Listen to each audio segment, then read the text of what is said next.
Bona Fiesta, ladies and gentlemen. Welcome to Gloucester, Massachusetts, home of the St. Peter's Fiesta, our biggest annual attraction and a tradition since 1927.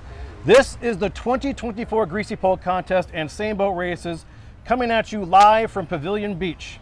Hi everyone, I'm your host, Corey Kukru of Bridge Cape Ann.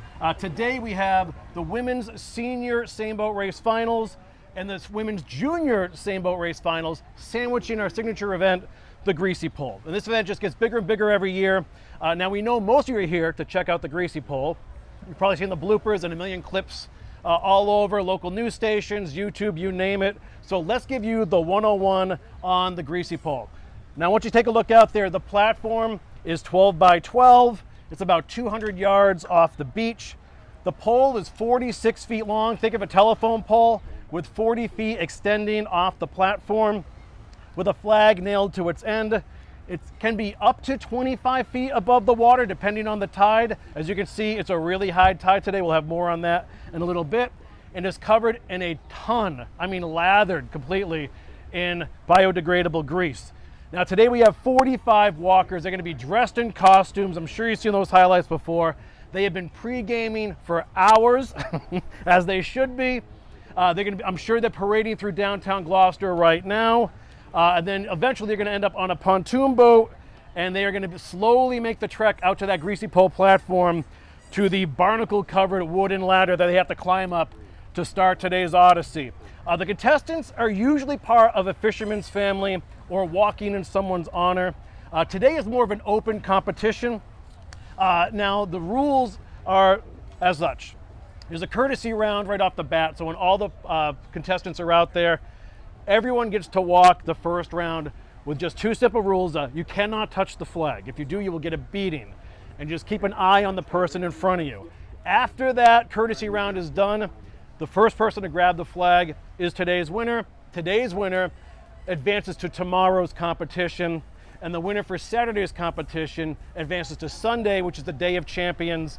And the folks who walk Sunday have already won on a Sunday in the past, so it's a special event.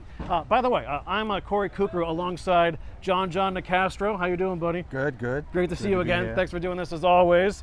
Now, we want to say a few other things you're going to note and pick up on throughout the broadcast all weekend long.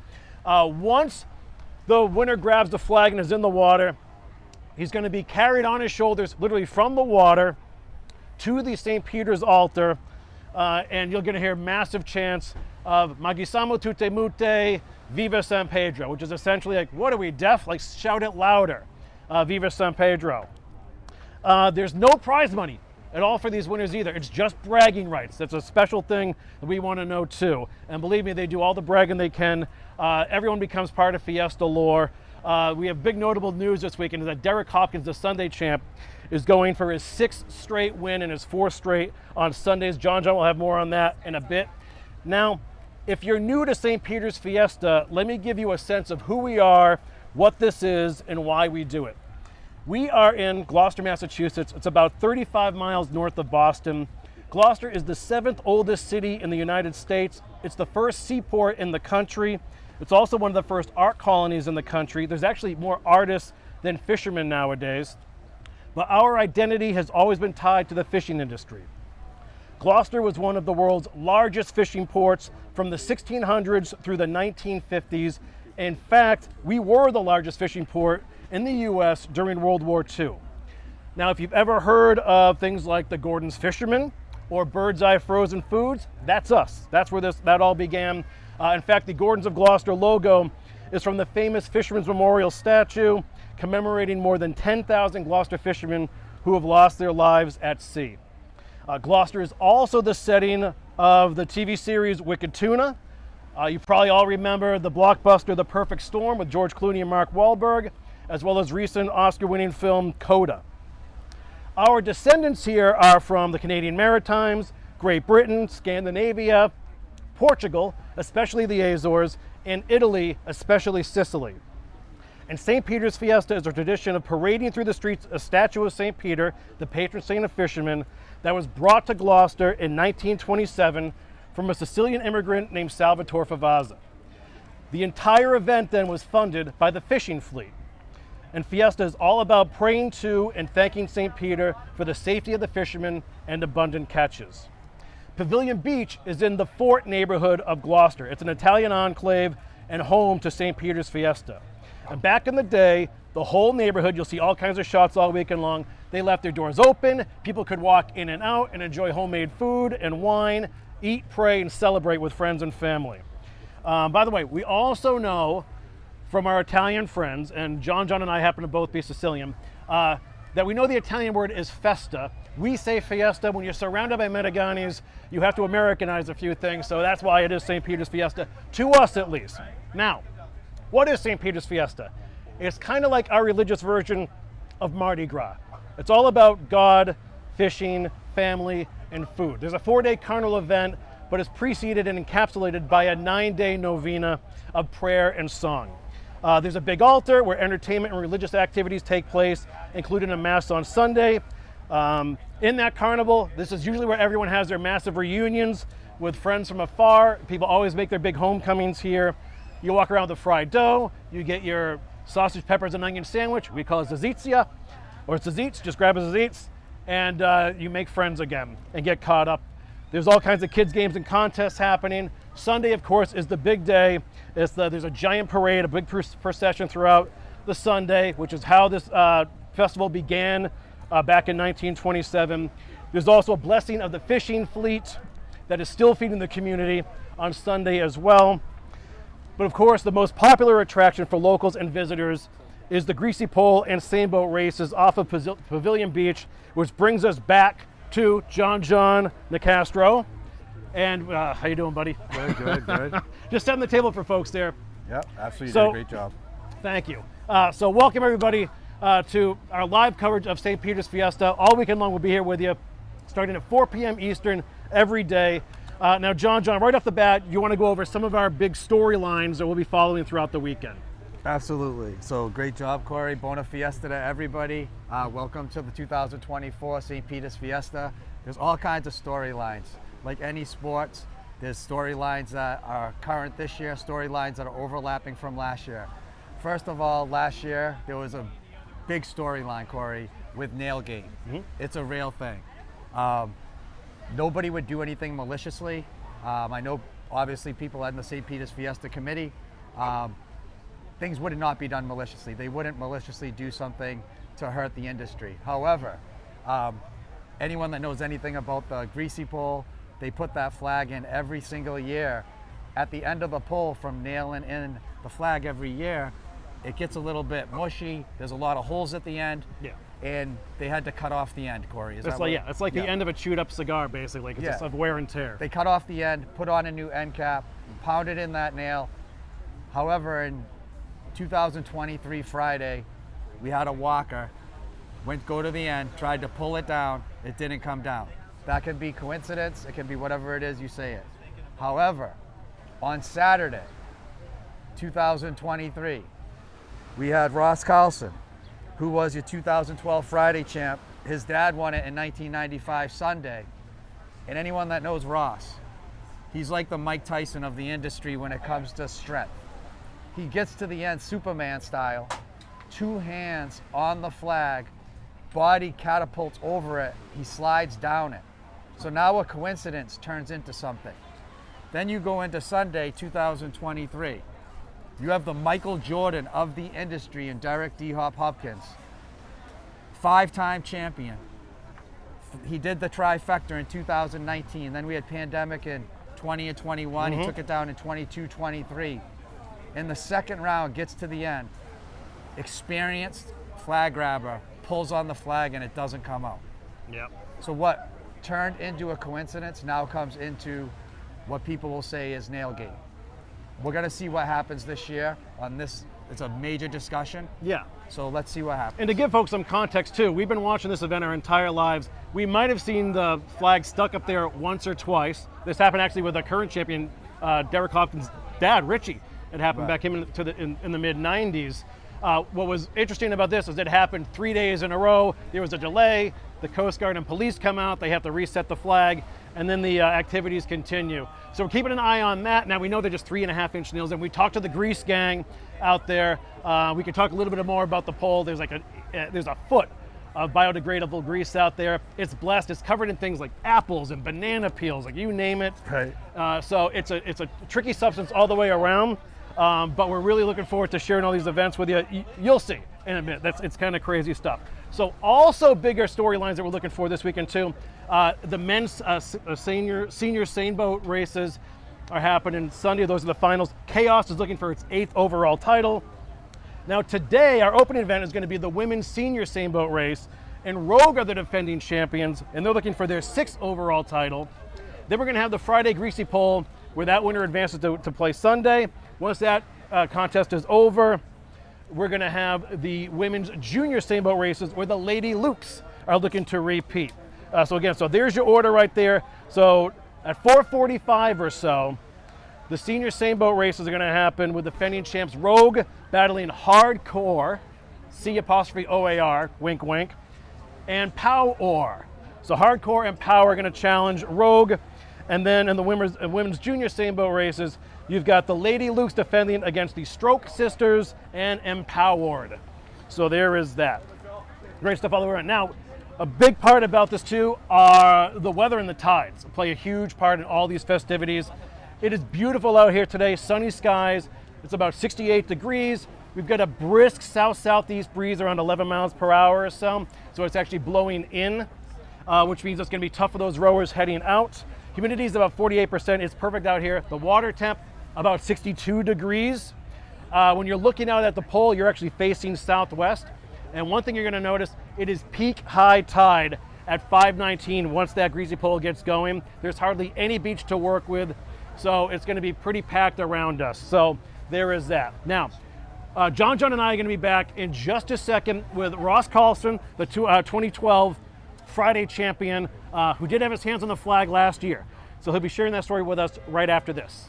Corey Kukru for 1623 Studios, and this is the story behind St. Peter's Fiesta.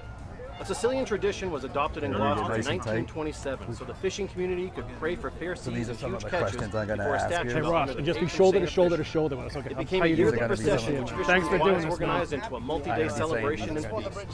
Religious events include a 9-day novena and a Catholic blessing of the fleet, followed by a parade where volunteers dressed in all white carry St. Peter through the streets. Fiesta concludes when the statue is returned to its home at the St. Peter's Club to a hail of confetti and song. Today, thousands enjoy the June festival with its carnival, music and mass at the ornate altar, hardcore sailboat races, and Fiesta's most popular event, the Greasy Pole, where costume contestants chase a flag pinned to the end of a greased pole high above Gloucester Harbor. The winner is carried from Pavilion Beach to the altar amidst chants of "Chissà mutute mute." What are you, mute? Why aren't you screaming "Viva San Pedro"? Until next time, see you in the neighborhood. Viva San Pedro! Viva San Pedro! I'm Corey Kukru for 16. All right, and we are back here at the 2024 St. Peter's Fiesta, getting ready for the sailboat races and greasy pole competition. Joining me and John now is Ross Carlson. He is the 2020 Friday champion. He carries that with him forever. And competing this year, Ross? Yeah, I'm always been telling people it's like fantasy football right now. I'd be like GTD because I've been beat up from work and all that, but I got a feeling I'll be out there tomorrow. I wake up feeling good, I'm walking, and I love it. I can't wait to be out there. There's so many great guys. I have so many great memories, like it's one of my favorite things to do. I've been doing it since I was a kid. We used to go and clean out Shaw's of the off-brand Crisco, and we would cake it up. One guy would walk a can out, and the other kid would shimmy. It was a good time out there, and I love doing it. That's awesome.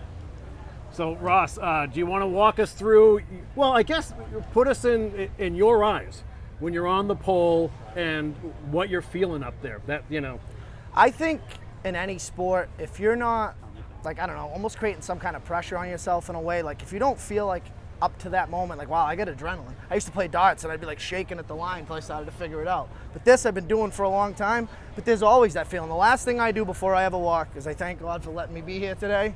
And I also do the sign of the cross, and I usually say a little prayer. Sometimes you lost some of the year. The year I won it, he did it for Nana, I won for my grandmother. So it was like, I think that's basically my routine is I just get up there. I usually pull the towel away because I don't like it. and I just run out there like my father did in '95, as you said earlier. Yeah, yeah. Right. And your father was, his dad, 1995, Cliffy Carlson, a tremendous walker. He was literally a rocket ship coming out of the gate. Yeah, like When he was coming rounding out of third the gate, base. Tell us when you're up on the pool, you're about to walk, what's going through your mind? You're about to go. It's your name, Ross Carlson.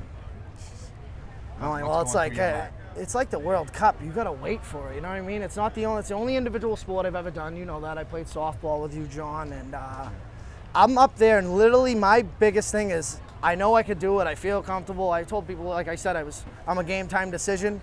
But when it comes to this, I'm more confident in this than anything I've ever done in my life. Because I was swimming out there, and kids who couldn't swim, my father bought us a raft because I said Joey couldn't swim. So we had boogie boards and everything. Like, I'm thinking about that. I usually enjoy the whole thing, like the Fiesta part. I remember why I'm up there. I put it to family and I put it in God. Like, I wouldn't have won. My father likes to say my grandfather carried him in '95, a little touch on the back, you know, because the crowd was getting restless. But to me, I'm up there thinking about that flag. Like, I want to go in the water again with it. I did that half one last year because winning, it's not about bragging. Like, you guys say bragging rights. It's nice. You become in this thing. 50 guys every year since 1927. Shout out Insight. You're in a brotherhood that's very small too. You know, not many people have won this over the years. Think about it. You got Peter Black's won it a million times. This guy and that guy. So that makes your list even shorter. Yeah. It's something to be said about what we do here. But I think if you don't forget though, my father worked the waterfront. Like, that's what it's about. My mother's doing novena. That's like you did it so good on that intro. He's so right. It's about everybody in this community coming together, people who don't talk all year running into each other. But when I'm up there, I think the one thing I'm thinking about is whoever I might be walking for that year, or just getting my job done. It's like going to work. There's guys out there like me. I'm not the only one. There's a few rare breeds out there. They're not scared to fall. That's the last thing on my mind, the tide. I'm thinking about winning. Yeah. From the morning I wake up to when I go to bed. So now let's talk about Ross.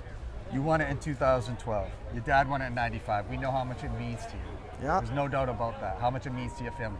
I know you, the competitor that you are. Absolutely. Right? Last year, you walked to the end of the pole.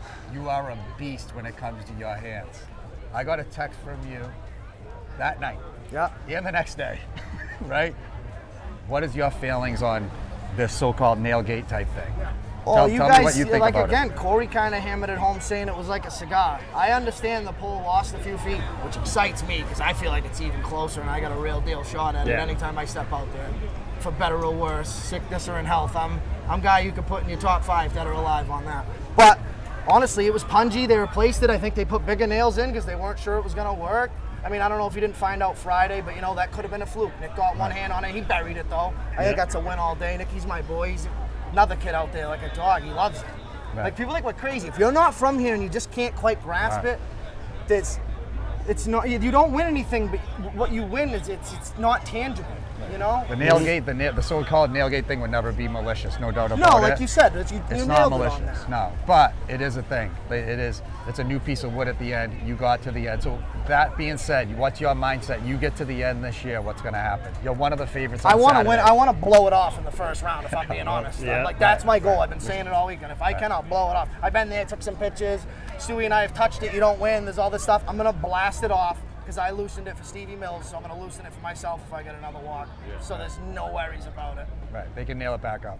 That's how I feel. Roscoe, so do you have like a strategy when you're up there? Is it a certain pace? Because we see the mean, guys that baby step it never really get far. Well, you can't give away too many secrets here, but people say, "Great, Jonas." My secret's Birkenstocks all the time because I like to be grounded. I take them off. I'm always in the grass. I don't think there's any kind of crazy tricks. It's just I've done it a lot. Not when I was 18. The year I knew I was walking, I didn't go out there. But when you're a little kid, back in my day, there was a ladder. They didn't take it down. You could go up there. Coast Guard would try to spray you off with the hose. We've been through some things out there. But it's just, there's no strategy that other than I think about one foot in front of the other, just like life, realistically. I think it's staying on that pole. Some people say, look at the flag. I don't know why you'd be doing that. Look at your feet. Watch where you're going. And have a plan to get over that one clump. I'll give you that. I see a little thing, I go, nope, I'm going to make sure I avoid that, and then I get going. All right? So let's put you on the spot. Nothing else for free. Let's put you on the spot today. Who's your Friday pick? I like Mike Fagette. All the guys I grew up with, though, it's like Joe Sanfilippo. He said he might not be doing it anymore after this year. He's a fisherman, cat eyes, like that. that's what it's about. And I like to Like think for those sure. guys get an extra bump because it is a religious festival. And if you do believe like I believe, Right. God on my side, on my chest, Right. I Mike think Fichette's anything's the possible on those days. the grandson of Selvey Benson. right. Right. All-time One of the all-time champ. greats. 10-time champion. Absolutely. So Ross, I want to ask you one last question. For the folks out there who have never been to Gloucester, have never been part of Fiesta, have never seen the Greasy Pole before, what would you tell them? What can they expect from this event? It's honestly, it is like nothing you've ever seen, but you're gonna see some falls, some slips. You're gonna see some really athletic displays. It's a telephone pole. Look outside your house right now. Open your window. I'll wait a second. And then you go and you see those telephone poles. It's 40 feet up in the air, and then they cover it in grease, motor oil, bananas, like he said, apples. Apples, I grabbed the oranges. donut one year and bit it on the way to the water. That must have it's- tasted so good. Yeah, it was delicious. It was a glazed donut. That must have Best been kind. delicious. A little grease on it. Oh yeah, it was Crisco that year, I think. Because I'm the last one to win the grease era, and I'll leave you with this. Nat Mizuraka is the first person to ever win the greasy pole. Correct. But when they fell in the water and they built a new one, Ross Carlson won it first. And you guys Amen. can remember I that. love it. Thank you so much There for you go, having buddy. me. Yeah. I Good luck appreciate tomorrow. it. Hey, Corey, Viva, you guys man. are great. Honestly, tune in every year. These guys are awesome. And there's going to be a show later on that you don't want to miss. Yeah. Thanks. All right, Good so luck we'll be tomorrow, back. big Ross, guy. stay with us for a second. You're connected. mic'd up still. Oh, yeah, So we're going to be Ross, back I'm new with to this. more, including the women's senior Sailboat Love it. finals with Nikki Parisi and Phil Francis right after this. Corey Kukru for 1623 Studios, and this is a story behind St. Peter's Fiesta. A Sicilian tradition was adopted in Gloucester in 1927 so the fishing community could pray for fair seas and huge catches before a statue to honor the patron saint of fishermen. It became a yearly procession which fishermen's wives organized into a multi-day celebration and feast. Religious events include a 9-day novena and a Catholic blessing of the fleet, followed by a parade where volunteers dressed in all white carry St. Peter through the streets. Fiesta concludes when the statue is returned to its home at the St. Peter's Club to a hail of confetti and song. Today, thousands enjoy the June festival with its carnival, music and mass at the ornate altar, hardcore sailboat races, and Fiesta's most popular event, the Greasy Pole, where costume contestants chase a flag pinned to the end of a greased pole high above Gloucester Harbor. The winner is carried from Pavilion Beach to the altar amidst chants of "Chissà tutte mute." What are you, mute? Why aren't you screaming "Viva San Pedro"? Until next time, see you in the neighborhood. Viva San Pedro! Viva San Pedro! I'm Corey Kukru for 1623 Studios, and this is a story behind St. Peter's Fiesta. A Sicilian tradition was adopted in Gloucester in 1927 so the fishing community could pray for fair seas and huge catches before a statue to honor the patron saint of fishermen. It became a yearly procession which fishermen's wives organized into a multi-day celebration and feast. Religious events include a 9-day novena and a Catholic blessing of the fleet, followed by a parade where volunteers dressed in all white carry St. Peter through the streets. Fiesta concludes when the statue is returned to its home at the St. Peter's Club to a hail of confetti and song. Today, thousands enjoy the June festival with its carnival, music and mass at the ornate altar, hardcore sailboat races, and Fiesta's most popular event, the Greasy Pole, where costume contestants chase a flag pinned to the end of a greased pole high above Gloucester Harbor. The winner is carried from Pavilion Beach to the altar amidst chants of "Chissà tutte mute." What are you, mute? Why aren't you screaming "Viva San Pedro"? Until next time, see you in the neighborhood. Viva San Pedro! Viva San Pedro! I'm Corey Kukru for All right, and welcome back to the 2024 St. Peter's Fiesta. I'm your host, Corey Kukru, alongside John Castro. Now joining us, 10-time Sailboat champion, Nikki Parisi, and 4-time Sailboat champion and 3-time co-host, Phil Francis. Going to Fiesta, folks. Bon Fiesta. Nice to be back. Yeah. Nice day for it. Sun's out. A little chilly, but I think we can survive. It's better than last year. It was really hot. Yeah, it's 10 gorgeous. times. I like last year better. That is impressive. Yeah. Wow. Unbelievable. All right, so I guess Nikki, we'll start with you, right? What's the first race we're going to see today, and how do we get to this point? All right, we're going to see the women's race, and it's a little bit different this year. It's always been pretty much 3 teams that have always dominated and gone into the big race, and this year there's only one of those original crews there. That's Rogue, who has 5 championships already. So it's going to be a good race. The other crews, the Power and Hardcore, they're both out there kicking ass this year, so it's going to be a really, really good race. Yeah, we should set the table too. So there have been elimination races going on for the past week or so. Yep. So how does that exactly work So out? the eliminations, all of the crews go in on Friday, and they have on last Sunday, and they have 2 heats of 3 boats each, and the 2 winners of the heats go against last year's champs. Okay. So, So, and Phil, I want to bring you in. You see what the conditions are today. That wind's coming in now. So, what can the rowers expect to go up against? I think this is going to be a steerers race. This is definitely going to be a steerers race. We have a wind it's a crosswind.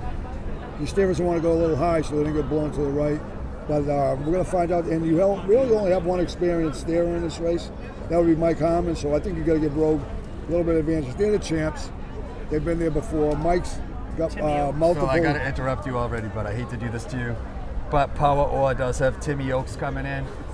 So, and that's arguably the best steerer in Chaos history. Him or Joe Balbo. Phil's easily a third. Now you can see our No, lineups Phil's the best. here. Phil's the original Captain Chaos. Don't forget that. Right here. oh yeah. Besides Phil. Timmy Oakes is Timmy way Oakes. better Timmy than Oakes, Phil. good steerer, great We're not going to steerer. get into this debate already.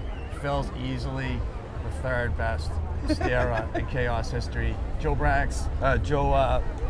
Joe, no doubt, and Timmy Oakes, close first. Phil's anyone could have steered the boat. So we're that going year. to start this, right?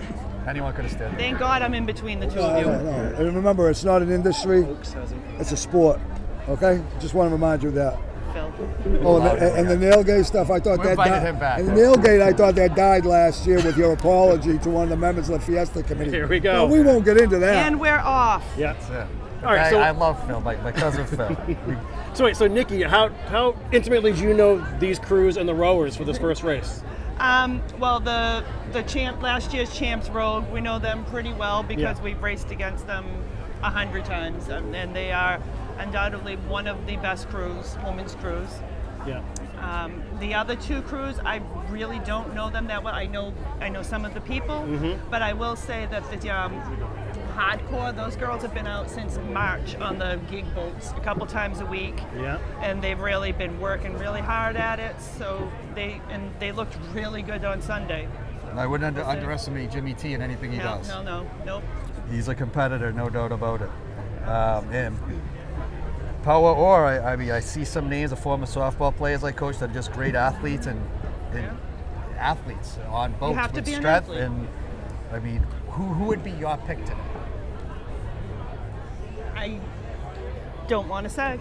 Oh, there we go. Playing it safe. I have a feeling that hardcore might take it, but I'm not picking sides. I will say that Power Oar pulled that upset last week when they beat Backlash. Backlash had how many championships do they have? 2 or 3? Backlash. 4, right? No. Something like that. 3 or 4. 3 or 4, something like that. Maybe 3. So Power Oar, I think out of the 2 crews, besides Rogue, I think Power Oar is the one you want to watch out for. 'Cause they already pulled the upset last week. They rode great last week. I was shocked myself. Yeah. Absolutely shocked. I think they put it together. But like you said too, I think it all depends on the scuttler. Steerers are going to have this. I mean, it's a choppy day. A choppy day, and it's a steerers race, not a rowers race. Yeah. So Nikki, if we turn around here, what exactly is going on now? Are the crews warming up? The crews are probably just getting ready to leave the dock. They've probably been there for about 2 hours, sweating to death, with nerves, going to the bathroom, and now they're probably getting ready to come around the corner. Once they get here, it'll take them a while to kind of line themselves up so that it has to be a perfectly even start. And I know there's one of them that won't start right away, not saying who, but And what we mean by that is, at the very start of the race, you obviously have 10 rowers, then you have the coach, and you have the scuttler who's steering the boat. There'll be an official in the water that will be looking at the boats to see when the coach puts their hands up. When each boat puts their hands up, the race starts. Okay, so some coaches, it's a cat and mouse game. Some coaches will not put their arms up. You're not going to put your arms up until you feel that it's at least even or you have a lead. Then those 10 oars when they start, have to act as one oar. And how important is all 10 oars acting as one? If you don't have all 10 oars going in and out at the same time, pack it up. You have to. This is going to have to be a perfect race for whoever wants to win this. So Phil, right off the start, I just want so the basic rules of this sailboat race, right? We start at the beach. They're chasing a flag a half mile out there, right? You want to take it from there? Well, you have to start, okay? There's a lot that goes in the start. Nikki can attest that. She's actually been in a boat. Some people haven't, so they don't really know. You want to have your bowmen.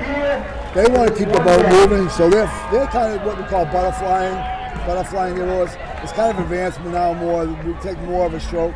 What you don't want is you don't want to be going backwards. That's where you run into problems. Your boat won't start, or you might snap an oar. It's happened in the past. We want to start with maybe 4 or 5 middle strokes to get the boat moving, and you slowly fall into your stroke. Once you get ready on past the greasy pole, that's when your coach, your coxswain or your coach, is like a jockey. He's going to ask you if he wants 10.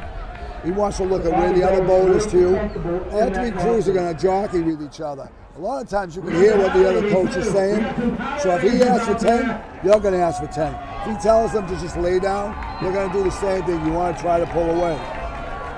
In today's race, with the wind coming down, the steerers will want to go high in the oar, which means far to the left, because the wind's going to be blowing you back to that course. When you get to the flag, it's a little bit different than it used to be in the old boats, and I've learned that over the years. You want to start your turn a little bit more wider, especially since the flags now are so close together. You don't want to collide with the other boat. Once you get around that flag, if you have the lead, you shouldn't lose, because adrenaline takes over. I've seen it. The other night I raced, we were close, but the other boat had about a half a boat lead on us after the turn, and they just pulled away. The adrenaline took over. And you can see now, folks, that the greasy pole walkers are costumed up and making their way out to the platform right now. We're getting ready for the women's senior sailboat finals. Nikki, I want to ask you, what exactly goes into the training for this? Well, when I first started, there was no training. You had like 3 days before an elimination race for everybody to get in the boat, have a practice, and then you had an elimination race. Now they're training year round, and it's awesome. Like I said, a lot of girls have joined the gig rowers, so they can use their boats year round. Some girls are doing the dories, and just a lot of work in the gyms. I think most importantly is to build up your cardio, because you have the biggest, strongest people there, but once if they fall apart, they can't breathe anymore. They slow down, and that happens after the turn all the time. People just start falling apart. So you know what's been awesome following the eliminations over the past week and being able to do this now for a few years like we have, is the camaraderie amongst the rowers, even the competitors against each other. That sisterhood, that brotherhood that happens, they all sort of mention it. You see them on social media, you talk to them in person, and that's by far the most important part about participating in this event. It's an honor. It's an honor to be able to do it, and I've made great friends. A lot of the crews are just like little families now. They stay together. So that makes a huge difference too, by staying together for a long time, getting to know it, getting the rhythm, and trusting your crew. Phil, you've been doing this for decades and decades. So what's it mean to you? And tell us about that brotherhood.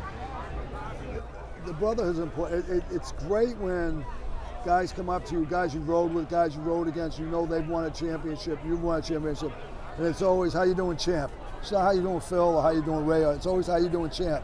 And it feels good when they say that.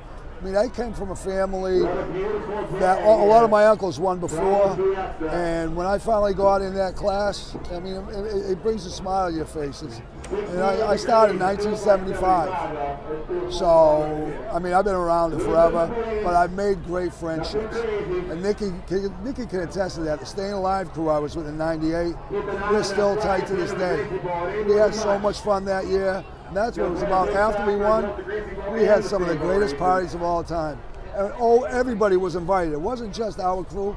You invited everybody, all the other crews, and it stays that way.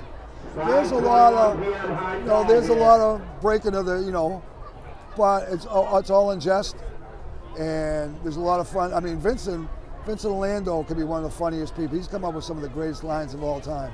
And Jack Anderson, another guy I won with. It's always high champ. It's just, you really don't know what it's about unless you've actually done it. We're going to get things started off here today.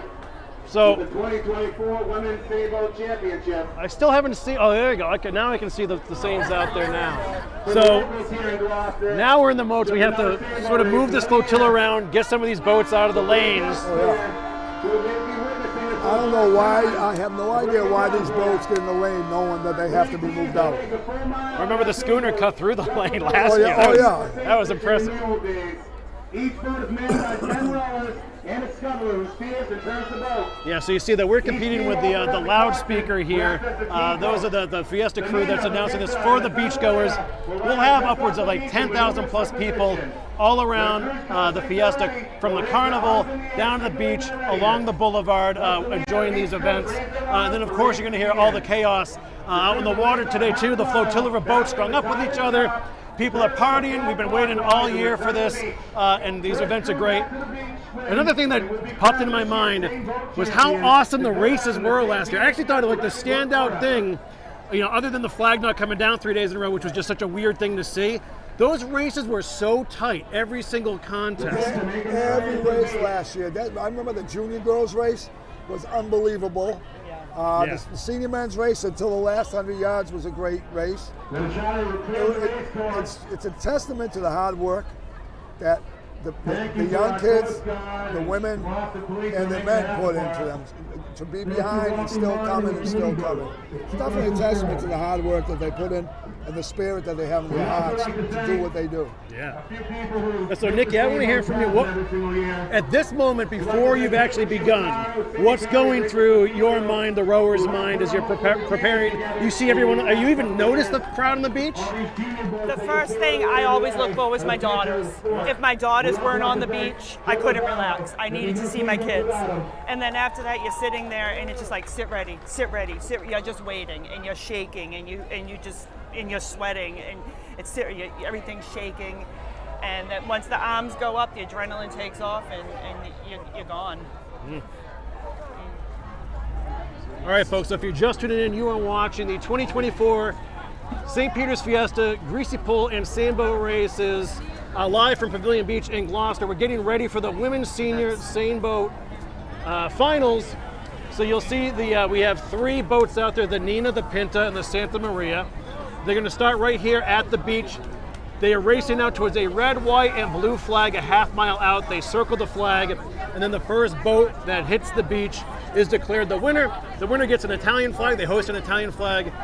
Second place is the American flag. No, I have that reversed. American First flag. place is the American flag. Second place is the Italian flag. But there's been a couple years that they have not brought the flags down. Right. So. Right. However, I did see my friend Leanne walking down the street with the flag in her hand, so I can guarantee you there'll be an American flag here anyway.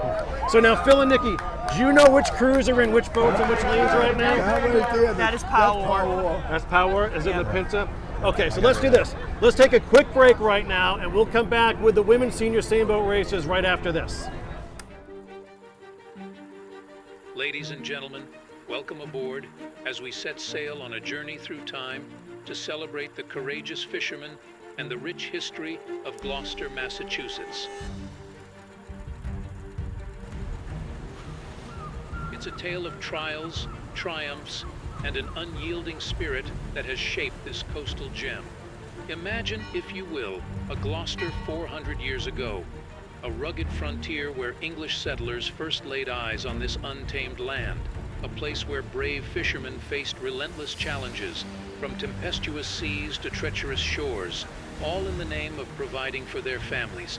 But let's fast forward to today, where Gloucester stands as a testament to its heritage, shaping the city's vibrant culture.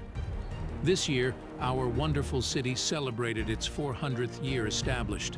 Their traditions and resilience continue to influence the character of this seaside town, from its lively festivals to its deep-rooted sense of community, fostering a spirit that is as timeless as the sea itself.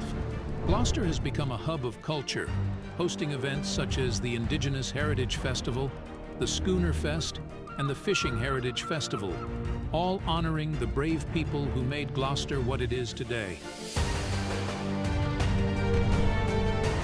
And now let us drift back in time once more, to an era when Gloucester was a bustling maritime haven, a place where the spirit of adventure was as abundant as the ocean's treasures, and the courage of its people was unmatched.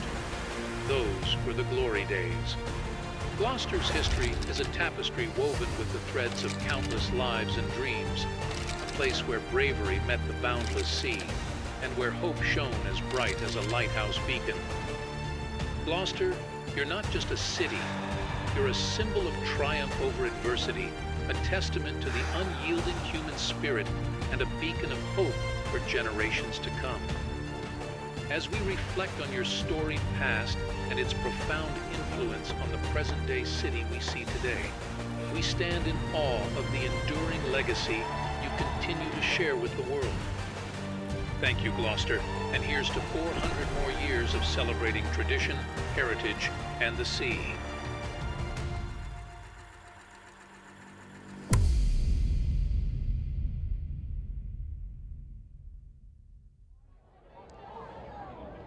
All right, and we're back getting ready for the women's senior same boat finals. I'm Corey Kukru alongside Nikki Parisi. We did some switching around now. We needed different microphones. John Nicastro and Phil Francis. Nikki and Phil have a combined 14 same boat titles. They're going to be guiding us through these races today. So why don't we turn around and watch the lanes here. John, can you give us the lineups here? Yeah, so we have you're going to have the red flag to the left, and that's going to be the champs, which is Rogue in the Santa Maria. In the boat, you have Mike Harmon, the scuttler, Kristen Burnham, the coach of the coxswain, Alex Rose, Jamie McDonald, Karen Conant, Lavette Luton, Jenny Davis, Whitney Buckley, Alexandra Russo, Melanie Catanzo, Christina Ribeiro, Emily Silva. In the middle, you're going to have the white flag in the Pinta. You have Timmy Oakes, the scuttler, Rebecca Favaza, the coach of coxswain, Olivia Lejeune, Lila Olson, Emily Burrell, Willow Phoenix, Elizabeth DeAngelis, Olivia Durgan, Taylor Frost, Lindsay Sones, Jessica Correo, and Caroline Morocco. I'm going to let you announce your pick. In the Nina, the blue flag. Hardcore, Jimmy Tarantino, scuttler. Suzanne Claren is the coxswain, Cindy Perry, Sarah Bauer, Stephanie Ragusa, Laura Kluwer, Stephanie O'Neill, Alex Sullivan, Donna First, Leora Ulrich, Nessa Bauman, and Gina Brigulio. All right. So now what exactly, Nikki, is happening at this moment here with all the rowers? Well, they're just waiting for the other crew to come in, I guess. I've seen two of the boats. I haven't seen the third one. So we have Rogue, 5-time champion, going for their sixth. Phil, do you have a pick today with the senior women's race? Yeah, I think I'm going to go with Rogue, but it's not going to be a cakewalk for them. I think Power Oar can stay with them. Power Oar has been, they've been together for a couple of years, and what I didn't know is they made the addition of Timmy Oakes as the steerer. Paulie Favaza was the steerer, but did Paulie get hurt or something like that? Or did he just try to switch to a better steerer? Timmy's a very, very good steerer. Timmy knows the game. The one thing now I think that you have an advantage with, whoever has the blue flag is going to have a little bit of advantage because the flags are so close together that whoever has the blue flag doesn't have to worry about turning that flag and colliding with anyone. That's one of the things a lot of people are worried about now, steering the flags, is they have to worry about an outcoming boat. But I think Timmy knows what he's doing. Mike Harmon knows what he's doing. I got to give them the advantage right now as far as winning the race is going to go Rogue, and I think Power Oar is going to be right on their rear end. I really think they're going to be there. I think Power Oar, they've improved a lot over the last 3 years. Oh, yeah. They've absolutely improved. I mean, it's pretty much an entirely different crew than what they started with way back. They've had a lot of changes in the crew, but they look good. Yeah. So I go back with one of Rebecca French. When she originally started rowing, 2011, I was with her and a few of these girls on the boat. They made the improvement, and they made an improvement at steerer, adding Timmy Oakes. That's a huge addition.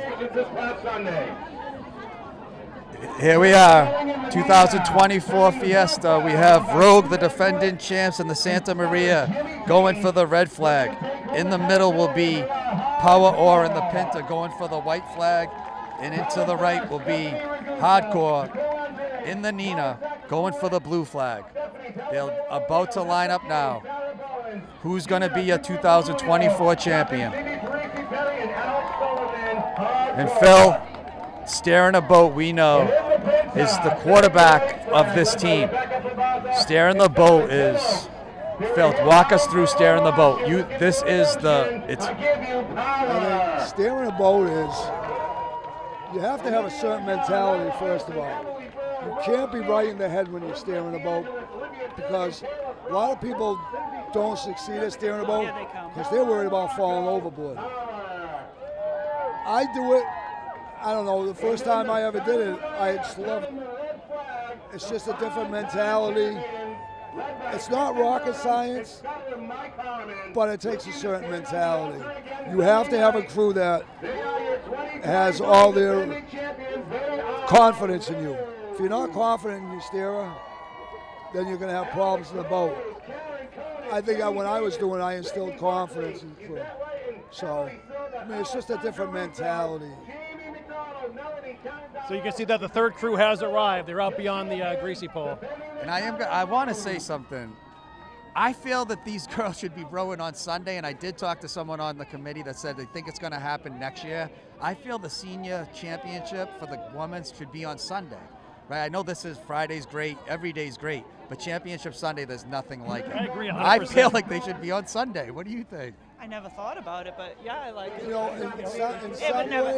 in some way I can agree with that, but in some ways I can disagree, because you want the women to have their own day to themselves. Okay, well That's there's why nothing wrong with that either. That's why I like them rolling on Friday.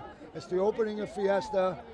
People are coming down in droves for the first night of Fiesta, and I just think they deserve to have their own day to themselves. I've always been an advocate of women's rowing. Rowed with a lot of women's crews, had so much fun, made so many friends. We had a ball that year. We won. We won together. What was it, 2006 or whatever? And we were unexpected. We weren't expected to win. We were a big underdog that year. Viewers never would have guessed that, by the way. The two of you got along, rode together, and won together? Oh, me and Nick, we had a ball. We had a lot of fun. It's one of my favorite pictures. I still have the picture from when we won. But I just think they deserve their own day. You know what else is cool about having Friday night is when it first started, there'd be maybe just our families would be on the beach to watch us. There wasn't anybody here. And now look around. I mean, yeah, it's high tide, but this beach is packed, and that's pretty awesome. And you also look at, like, well, you can't see it, but for people that know Fort Playground, it almost looks like a Sunday vibe. You know, like you see, there's a lot of people in Fort Playground. I mean, it's a huge crowd, and like to say what you're saying is the crowd. I remember Friday crowds were never this big, and I think it's more because of the people are into the senior women's rowing. And you know what? This might be a little inside baseball, but Friday's actually the most watched day of all the days.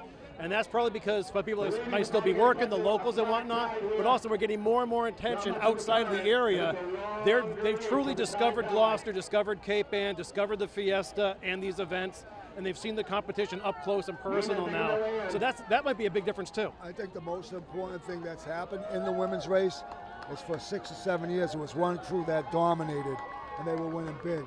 But now no one dominates. There's equal talent in all the boats. It's become very, very competitive. There's more women rowing. And now the junior girls, we have that feeder program where some of the older women are going to retire, but you have those other girls coming up now. Like I said, the best race of the weekend last year was that junior girls race. That was bang, bang. That was, less than a quarter of a boat. So. National anthem quick.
want to say nothing about the choice of the national anthem.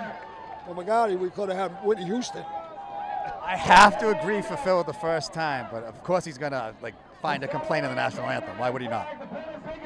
Right or wrong? Come on. All right, so we're getting ready for the race. It's going to be hard to hear each other, so I'm going to let Nikki, John, and Phil sort of take over. Just remind, if you need to turn around and look at the screen here too, we'll have the boats identified and following.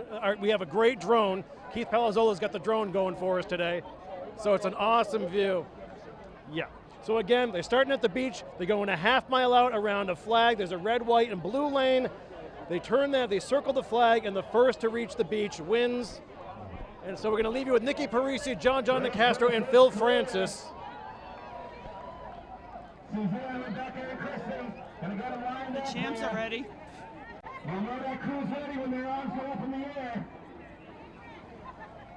So we have, to the left, you have the defending champs, Rogue and the Santa Maria going for the red flag.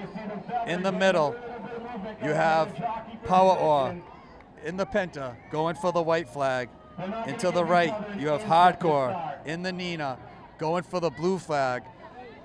You'll see standing are the scuttlers. They're steering the boat. You'll see in front of them the coaches, also known as a coxswain, that are leading the boat, directing the boat. Then you'll see 10 rowers that need to act in one. You're going to see in the back of the boat, the rowers in the back are going to be taking their little strokes, kind of acting as like Fred Flintstone running in place to get the car going. They're trying to get the boat going. Take us through how important they are getting huge. Those little you strokes have to have some momentum going. If you're just dead in the water and you start, you're not going to move anytime. You need to be moving that little bit and then just hope everybody gets in sync on the start. Yeah, for the people watching at home, when the boats line up, watch the bow rowers. You're going to see the bow rowers. They're going to be taking in strokes to keep the boat moving. You don't want the boat dead stop, because that's when you run into problems. The three crews are going to line up. You might see a little chicanery from the captains. I don't think you'll see it right here because there are certain people that like to fool around. They want to get a lead at the start. I think this race is going to start real fast. I mean, the past few years, it's been more than just the bow. Both the back two seats. Yeah, some people have been using 4 people. You can't say what anything you see if they're right all now doing on the it. screen is the crew on the right is trying to force the other crews over because he doesn't like his lane right now. But I think his lane is perfect. So you see right now on the screen, you see Jimmy Tarantino is the scuttler. He's kind of saying something to the other scuttlers. What are you saying, Phil? He wants them to move over because he doesn't like his course. But you really can't ask them to move over because they like their course. I think Jimmy's worried about the boats that are in the lane right now turning home, coming home, and I think he's worried about the boats in his lane blocking his homeward lane. So Phil, right? So Jimmy T to the boat to the right. Okay, say you're in one of the boats to the left, and he asks you to move over. If you like your course, are you going to move over? No. In fact, I'm going to tell you right now, where I see him lined up, if he's having that problem, I'm going to try to force him over. I'm going to try to get as much of an edge as I can. I'm not saying I'm going to cheat, but it's part of the game. I've done it before. I've forced boats over. That's part of the game. That's life. Yep. All right, so they're lined up right now. Here we go. Wait for the arms to go up. Looks like Jimmy's ready. They're lined up. The defending champs to the left, Rogue. In the middle, Power Oar in the Pinta. And to the right, Hardcore in the Nina. All 3 boats are lined up. And they're all feathering. They're feathering in the back. The bowmen are feathering. You can see them feathering now. Yep. Jimmy has 4 rowers going. Just saying. Boat in the middle's got a half a boat lead right now. They're going to be backwatering. You watch. Yeah, that's gonna. Yeah, they're going to bring them back now. It's too far out. I think Jimmy Now they're T. going to have to turn around and come back Jimmy in. T. in the Nina to the right. I think he had literally 8 of his rowers rowing. I like it. I can tell you the big mistake Jimmy T's making right now. As he's looking over those two boats, that's not his job. His coach, the coach in his boat, that's her job. His job is to have his head straight on. Because if he's worrying about them, then he doesn't know if his boat's going side to side with his two bow rowers going at the same time. But that's an experience. He's an inexperienced steerer. He'll learn that in the long run. Well, he went to the safety course. I won't even go into that. Oh, we're going there later, Phil. Later, We're going there. Trust me, Sunday night I'll have my commentary on that. But this is a big race for every boat, but for Jimmy T to be going up against two of the best scuttlers in the industry, Timmy Oakes and Mike Harmon, if they can pull this out, it's not only a big win for the boat, but it's a big win for him as a scuttler. To be the best, you got to beat the best, and it's that easy. And then we'll have to listen to him about that too. Well, we're going to make one correction too, people. It's not an industry, We it's love a you, sport. Jimmy. It's not an industry, it's a sport. Folks out there in the real world might recognize Jimmy Tarantino as a contestant on Survivor. That actually happened. And he was amazing. It was great to watch. We won't even go there either. All right. You guys, you could not have a better vantage point. We are literally on the beach. Our ankles are almost in the water here. Oh yeah, this is beautiful. We got all the smells of Fiesta, sausage, beer, Now, if the a committee few would other just keep it things. down a little bit. They're lined up. Here we go. All right. The champs are to the left, Rogue. In the Santa Maria. In the middle's the Pinta. To the right.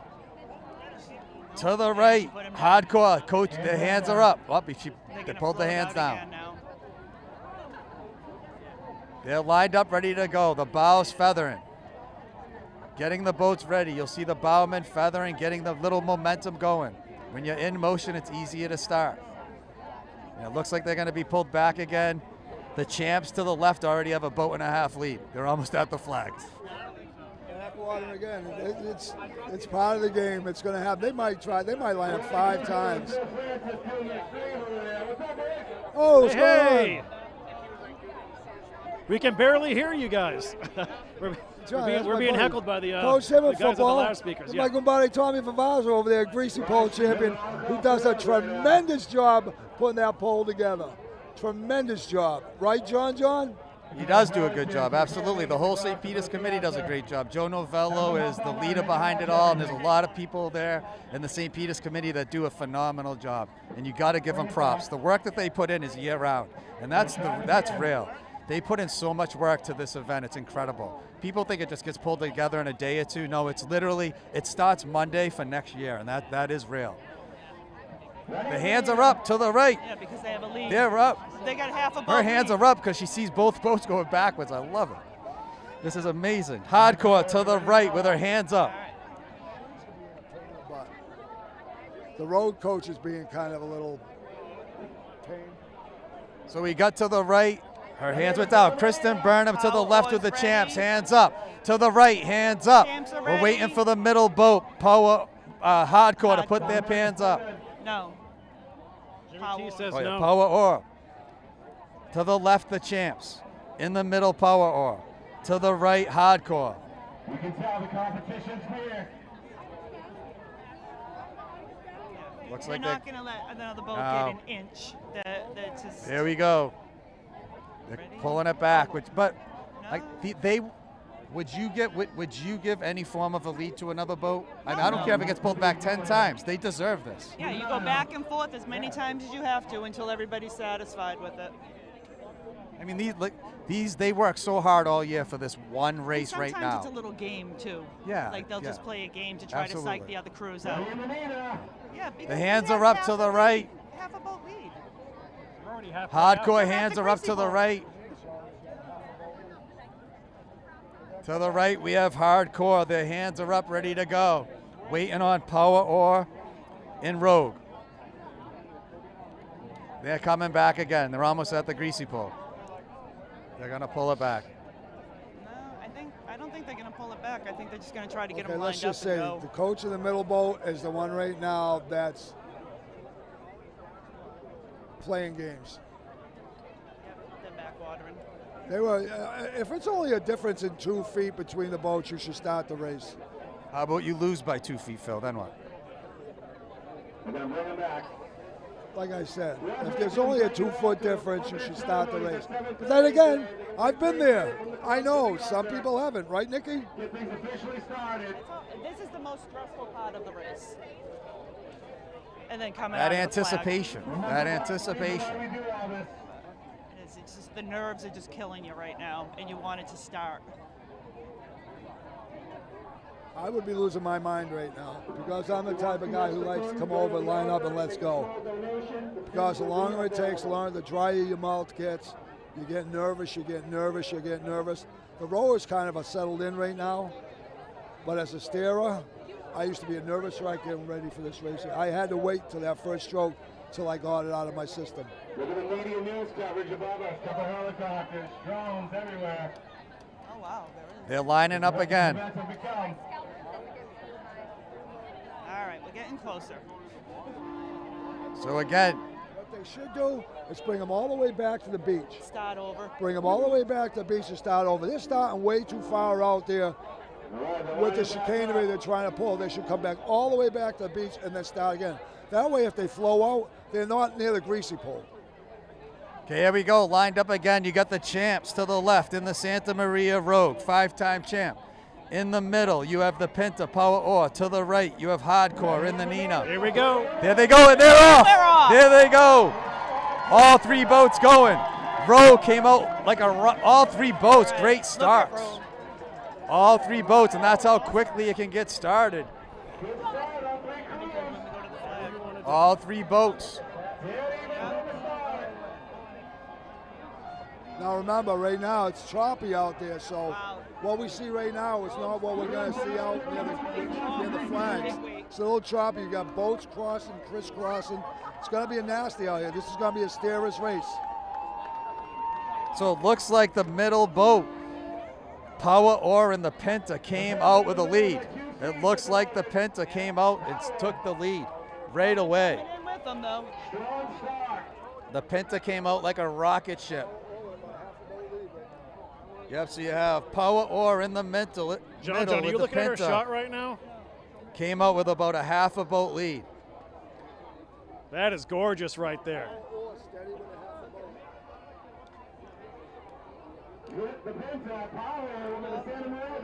It's a long race. It's a half a mile back. They'll turn the flag and a half a mile out, turn the flag, half a mile back. And it take Nikki, you say it take about 15 minutes or so? It shouldn't. Okay. No. Hopefully 11 to 12 minutes. Okay. I didn't know if the wind blowing in today. However, with it being really high tide and the wind maybe, but it should be about a 12-minute race. Open up the lead about 3/4. So you have in the middle, you have Power Ore with about a half a boat lead. The champs to the left. She's just got to keep them going like that. They don't want to just burn out. Maybe open it up to a boat. This is a surprise. This is a huge surprise, but they're not even halfway out there, so anything can happen. But they're pulling away. They're opening up. They got a full boat lead right now. So you got a full boat lead by the All know Pinta there in the hasn't middle. been anything. So, and when you get to the flag, we got Timmy Oakes turning that boat, and you know there's not going to be a mistake there. Nope. Not with Tim. You know and not something with, though, Nikki? not They with got Mike open Harmon they got either. open water between them and them right now. They got about a boat and a quarter lead. Boat and a quarter right now, and opening more. This is a shocker. This is That really a shock. Boat and a half. A boat and a half. They might be up by 2 boats by the time they get to the flag. Honestly, I have always wanted to see the same boats just like this. What a This shot. is awesome. They have a 2-boat lead right now. It's all going to They're come gonna down get to to the that turn. flag 2 boats ahead, and the race will be over. This is a shock. In fact, right now, the other crew is in second place, and the champs are in last place right now. Yeah.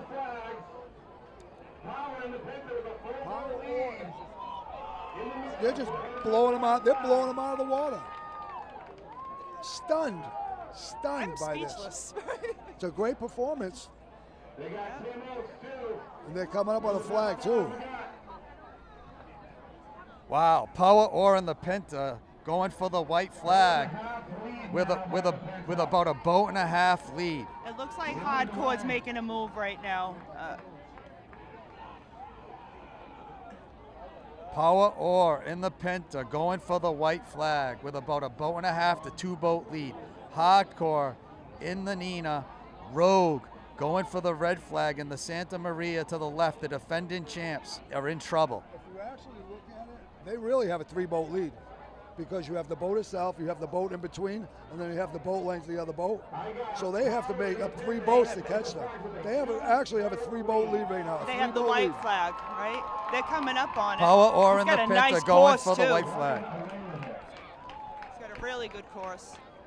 And they're rowing solid right now. They're not holding back. They're not holding back. They're opening up because they know they don't want them close after the turn. Nope. No, they want to come out of that turn strong and just keep that going. You know what Timmy's going to do? Timmy's got this big lead. He's just going to get them around. Make no mistakes. Just get them around. Oh, yeah, he's just going to whip it around. It all depends on this turn. Hopefully they don't exhaust themselves going up. They still have to come back. They have a legit 3-boat lead right now. The Pinta with a 2-boat lead. Coming up on that flag pretty soon. The yards to the flag. Is that 3?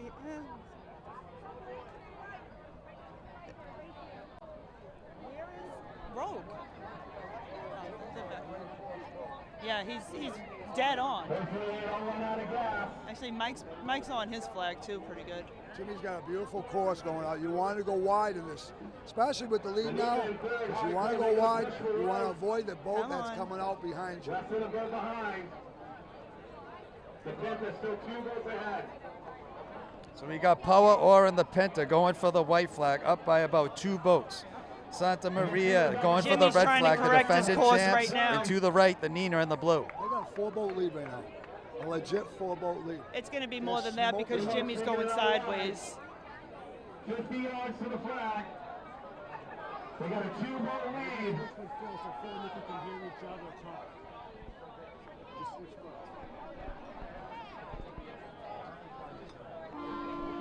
Yeah, so Jimmy must have been off course a little bit because he was going sideways for Yeah, a second. I knew Jimmy was going to have a little bit of a problem because it's choppy out there. But they're turning. They're turning that They're boat. going to turn 4 boats ahead of them. How many strokes? They're absolutely blowing them out of the water. Jimmy T's heading into it as well. Look at Jimmy Yeah. T's in It's second gonna place. it's gonna be the team that has the endurance coming home. That's what it's gonna be. Come on, Oaksy, get it around. See, Timmy Timmy's wasn't taking a worried. He wide wasn't turn. worried about cutting it. He just wanted to make sure there was no mistakes and get it around. Yeah. He wanted his boat speed coming And they're around. coming back in. This race is over. There they come. This race was over All right, half Jimmy's a coming mile. out of the turn 2. Hardcore's coming out. Rogue starting their turn.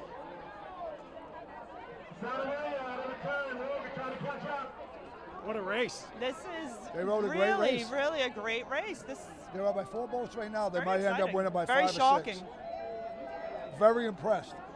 Very impressed. Yes. Like I said, I thought Rogue was the favorite, but I felt that this crew could race with them. It was just the opposite. Rogue couldn't race with them. Well, it's not over.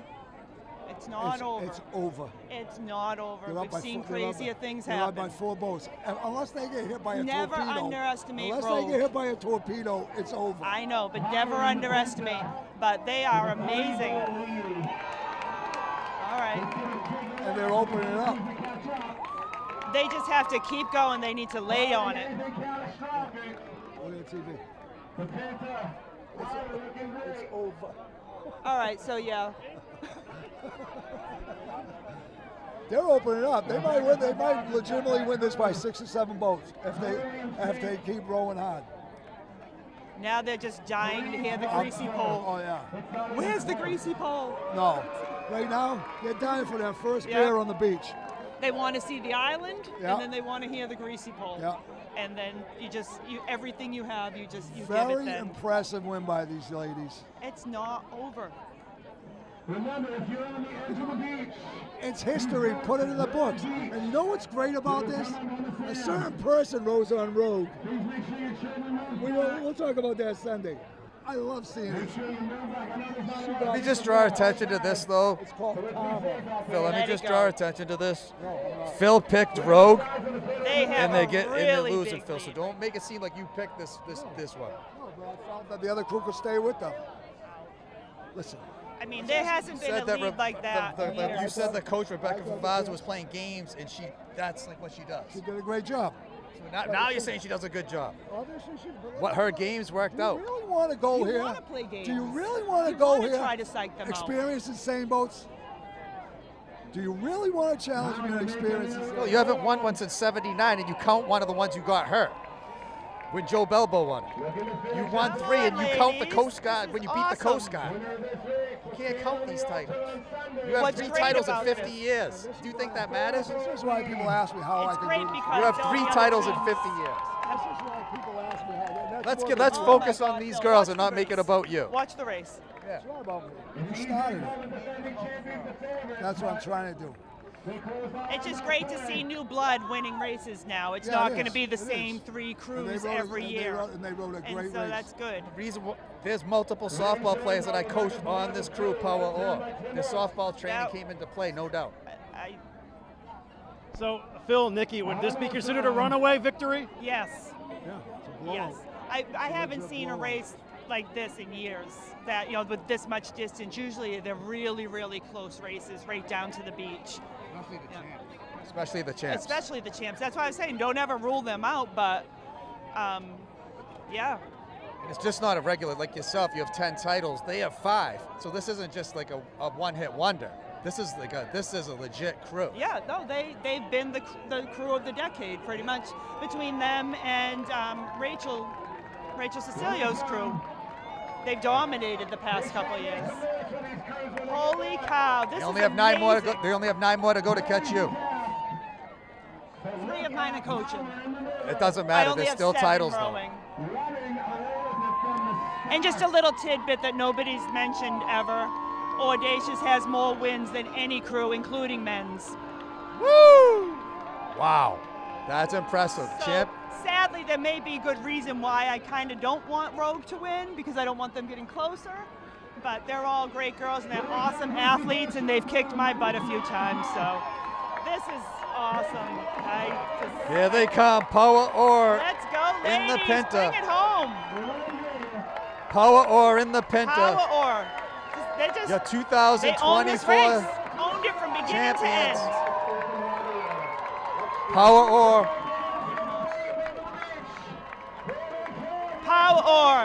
Tim Oakes, Rebecca Favazza, Olivia Lejeune, Leela Olson, Emily Burl, Willow Phoenix, Elizabeth DeAngelis, Olivia Durgan, Taylor Frost, Lindsay Soames, Jessica Carraro, and Carolyn Morocco. Whoa! And Wow, here your comes Rogue. 2024 champions, Power Or with a major Second place upset is over going to Rogue. Rogue. It wasn't. And It was a respectable 6-boat race lead. with Jimmy T's crew win. as well. Very nice.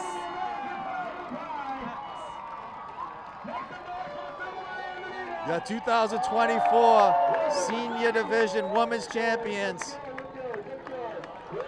Power Or. They are so happy. Wow. I love it. Great job, ladies. Great job. You watch now. They Wow. won. They can all jump up and be alive. The other 2 crews are going to be. You can see the other boats coming in, clapping for them. The other boats clapping for them. They should. Love it, yeah. Like you said, everybody wants to win, but you're still happy for the other crews, of course. They're helping us put on these sporting events here at Pavilion Beach for the St. Peter's Fiesta. All right, I'm going to let Tom take this next part. Ladies and gentlemen, I have a speech made up. I'm trying to just drop something on my desk. So for the people of Alaska, the DC Polyarchers, the same. And you just see the live scenes now on the beach. Champs raising the American flag. And that beach was loud as they came in and landed. An impressive wire-to-wire finish. Wow. They just owned that race. beginning to end. They dominated right from the start. If that's an upset, it's a shock. It's awesome. And again, they don't have the Italian flag.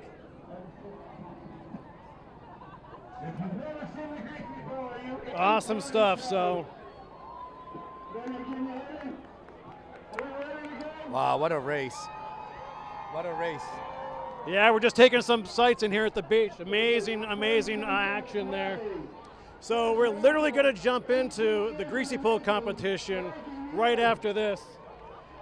Nikki and Phil are going to rejoin us for the women's junior finals coming up as soon as the greasy pole's completed. So Nikki, thanks for your insight. Phil, as always, we'll see you in a little bit, okay? We're going to take a very short break and come back with the greasy pole right after this. Corey Kukru for 1623 Studios, and this is a story behind St. Peter's Fiesta. A Sicilian tradition was adopted in Gloucester in 1927 so the fishing community could pray for fair seas and huge catches before a statue to honor the patron saint of fishermen. It became a yearly procession which fishermen's wives organized into a multi-day celebration and feast. Religious events include a 9-day novena and a Catholic blessing of the fleet, followed by a parade where volunteers dressed in all white carry St. Peter through the streets. Fiesta concludes when the statue is returned to its home at the St. Peter's Club to a hail of confetti and song. Today, thousands enjoy the June festival with its carnival, music and mass at the ornate altar, hardcore sailboat races, and Fiesta's most popular event, the Greasy Pole, where costume contestants chase a flag pinned to the end of a greased pole high above Gloucester Harbor. The winner is carried from Pavilion Beach to the altar amidst chants of "Chi siamo tutte mute?" What are you, mute? Why aren't you screaming "Viva San Pedro"? Until next time, see you in the neighborhood.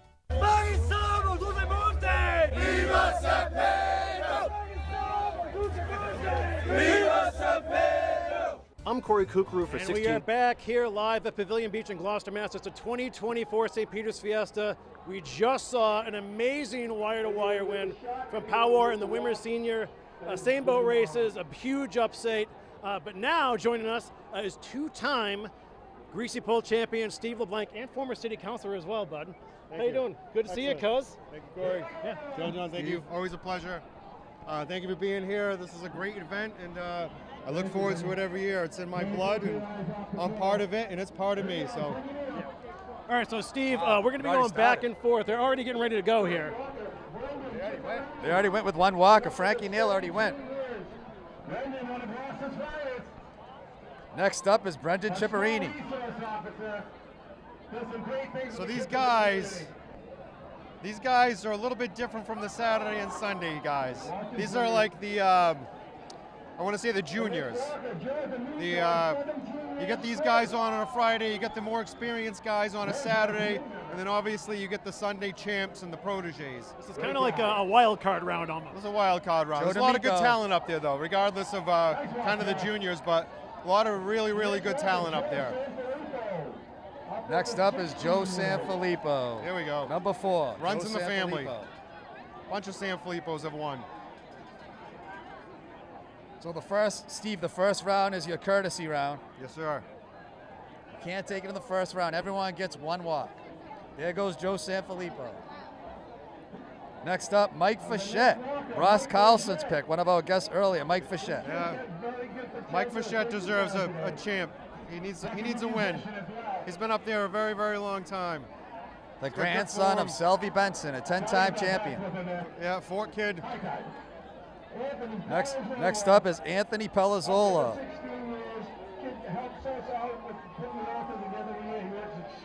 What a race that was, huh? Next up.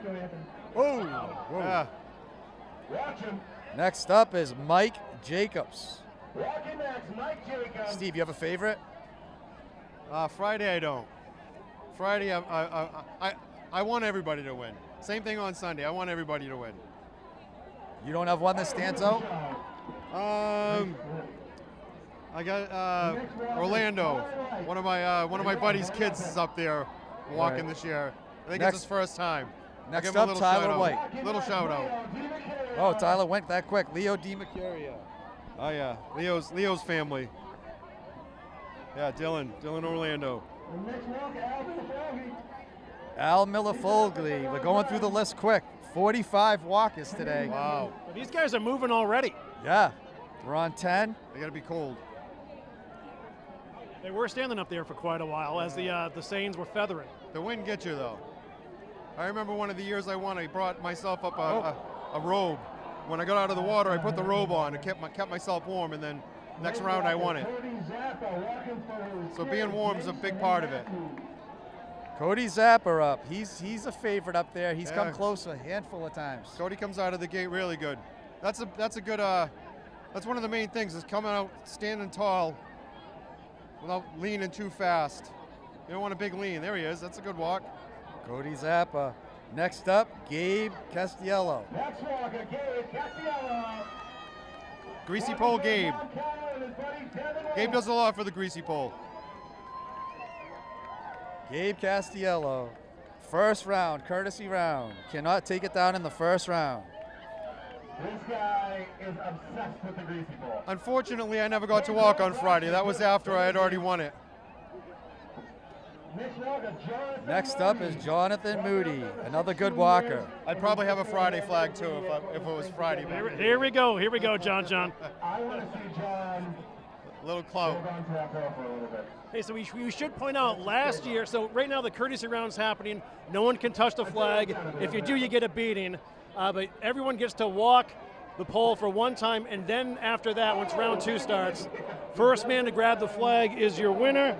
Last year, we went to the 3rd round, and it was the 31st walker when Colin Sweet won. So that gives you an idea of what we might be in for today. Cam DeCoste. Cam DeCoste. Cam's good. Fairly good walker. He's one of my picks. Is Cam DeCoste. His brother's a champ. Yep. Someone gets in, the next walk is going in, no wait here. Cam DeCoste. Cam DeCoste.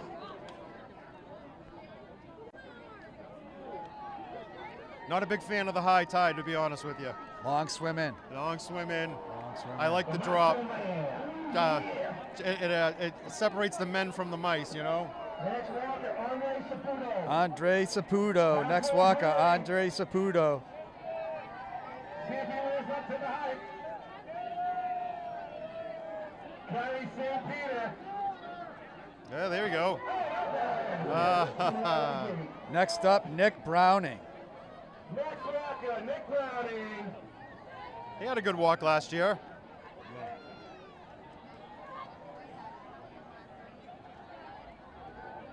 There you go. Next walker, Dom Nicastro. Dom Nicastro, next walker. Another guy who carries St. Peter. Any relation, John? Absolutely, we're all related somehow. Every one of us. It's an island. Everybody's related. Right?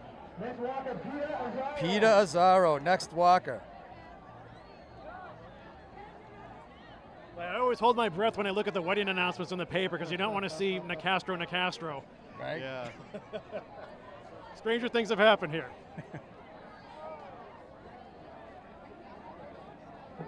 The next walker. Charlie Parmesan up next. Parmesan. There we go. We're in the first round, 2024 Friday Greasy Pole. With us, Steve LeBlanc.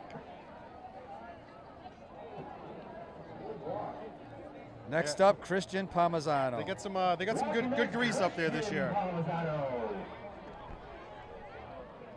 You think they're related?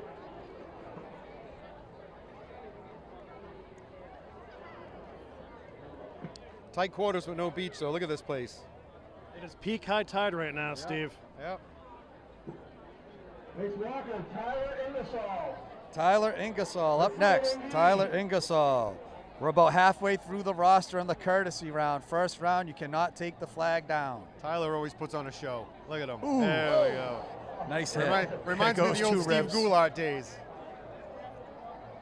Next one. Next up, Brett Souza. Good goalie. He was a good goalie in high school. Who's going to take it down on Friday to advance to Saturday? Oh. Next up, Josh Gove. Next one, Josh Gove. On deck is one of my picks, too. I have 3 picks today. Nick Taramina on deck. Oh.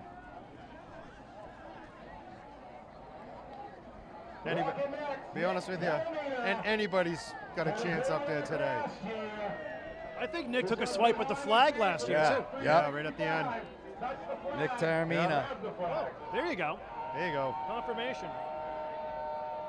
See, come out tall. Oh, that's right on his bum. That's still a great walk. Steve, I noticed that he was taking some grease down with him there. Love that. That's the Lenny point of the Russo. first round. You get out there and you try to take as much grease off as you can. If you notice, you see some of the guys, they dive forward and they give it a big swipe. Try to get a swath off. And also you can gauge to see how far you got out. So that's a little notch in the belt. Yeah. Lenny Russo.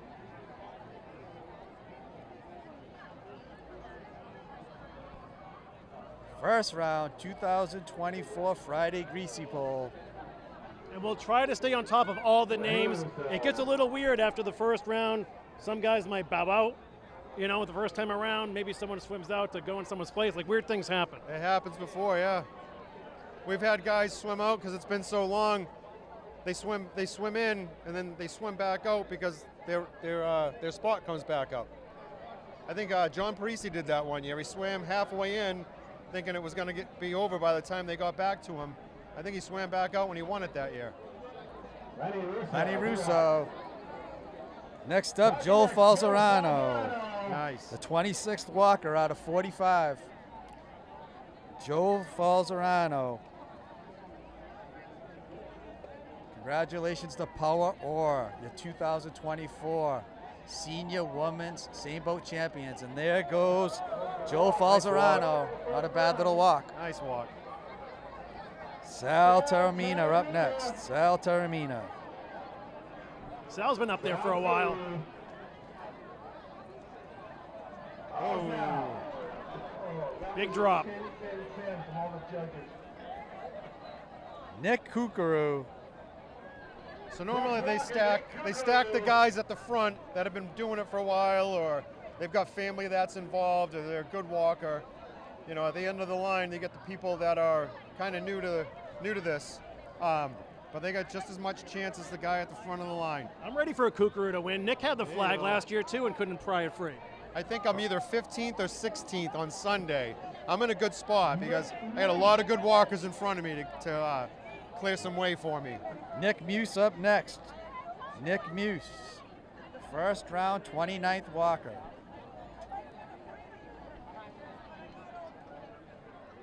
With us is Steve LeBlanc, your 1993 Saturday champion, your 1994 Sunday champ.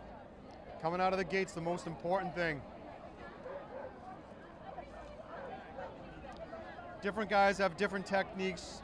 Some guys grab a shoulder on each side, start right up at the grease.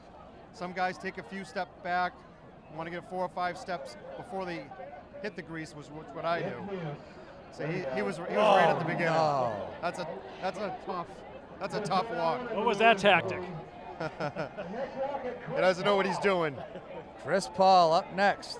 When you get a little momentum, you get hurt when you walk like that. The slower you go, you fall on the pole, you hit the water a little bit different. When you get some momentum, you kind of project yourself across, and it's not as bad, like this right here. So a little momentum helps without getting hurt.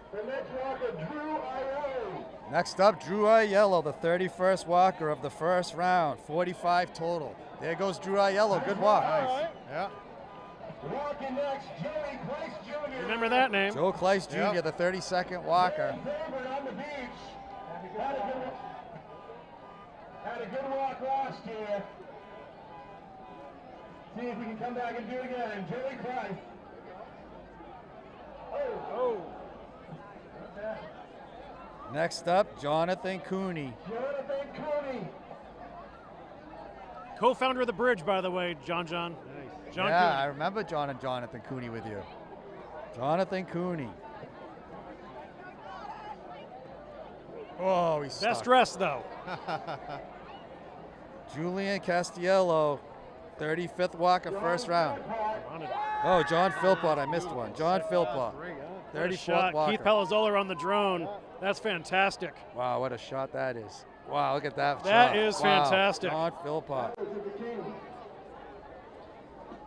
Julian Castiello. Oh, wait a minute, we have an add-in.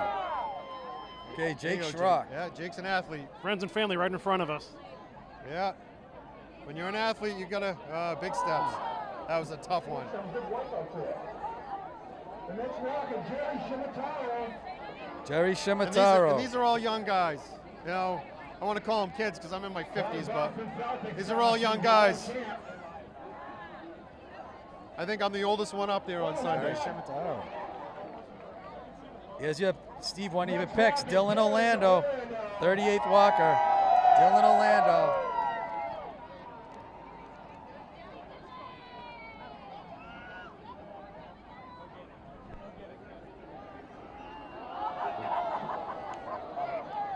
'39th Walker, first round, Terrence Lane. We're getting to the end. We're getting close.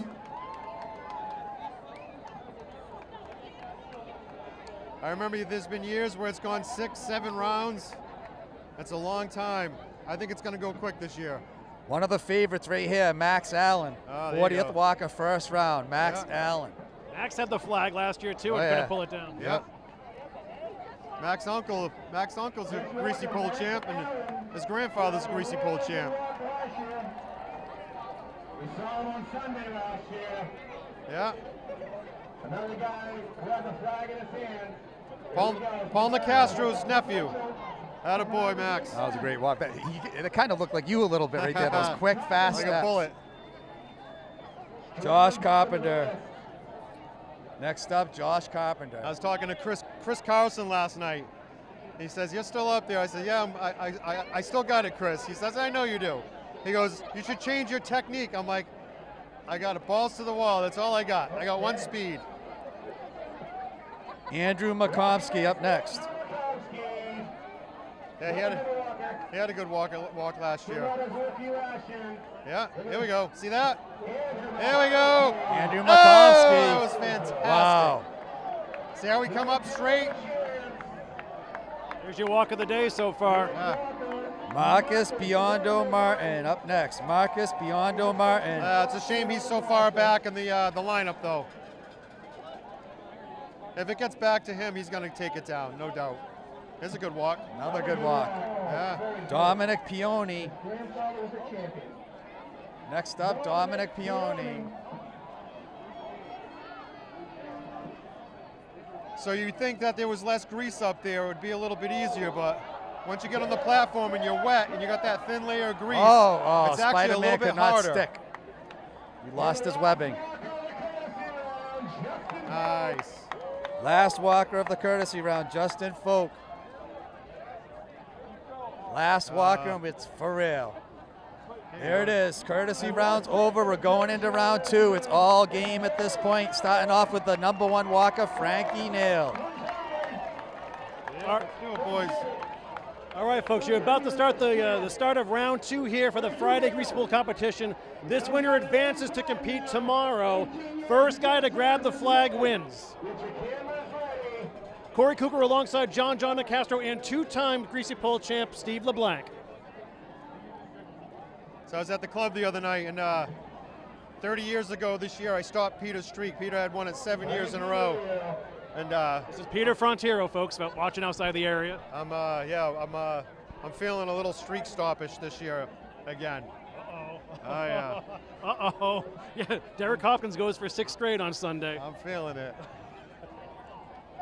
Sad thing about it is in the back of my mind, in the back of some other people's minds. There goes Frankie Nail. Frankie Nail. Frankie Nail. What a walk by great Frankie Nail. 3/4 of the way, maybe more, Steve. Frankie Nail. His eyes were on the flag, Steve. Straight up, too. That was great. Straight up. Next up, Brendan Chipperini. Frankie Nail. So Brendan bleeds grease.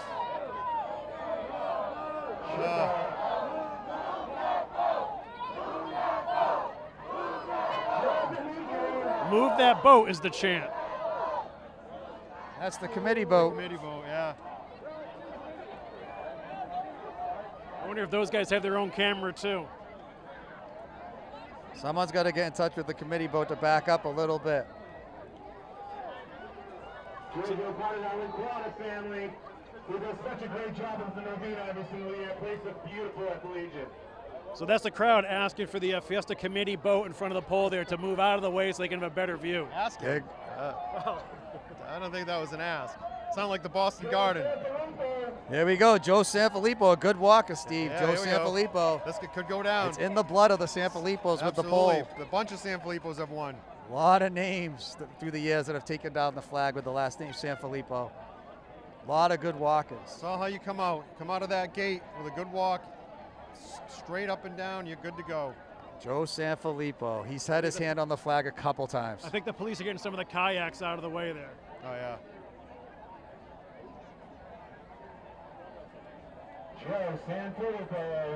Joe Sanfilippo, there he is. Oh, another bum bum, right on his bum bum. And we should point out that there are lifeguards on paddle boards right there, as well as the Coast Guard emergency personnel. Here we go, the fifth walker, second round, Mike Fischette. So if you look at some of the Good forms, walker. some people come out with little short steps. Some people come out with a big stride. Some people pound their feet on the pole. Everybody's got their own way. Mike Fischette. Mike Fischette came out of the gate a little bit see off that? tough fall, but good walker. Anthony Pelazzola, second round, sixth walker, Anthony Pelazzola. So far, the highlight of the day has been Frankie Nail, 3/4 or more. Still a lot of grease on that pole. A lot of champs walking through the crowd. Man, just had Johnny Carollo come by us just now. I remember that pole so vividly. It was the first pole I was really partying at. Oh, yeah. The Corolla one, yeah. What, was that 91 or 90? I was 93. Johnny was a couple years before Yeah, me. 91, I think. That was a good one. The times were different back then. It's funny, I'm actually parked in his wife's parking space at her work right now.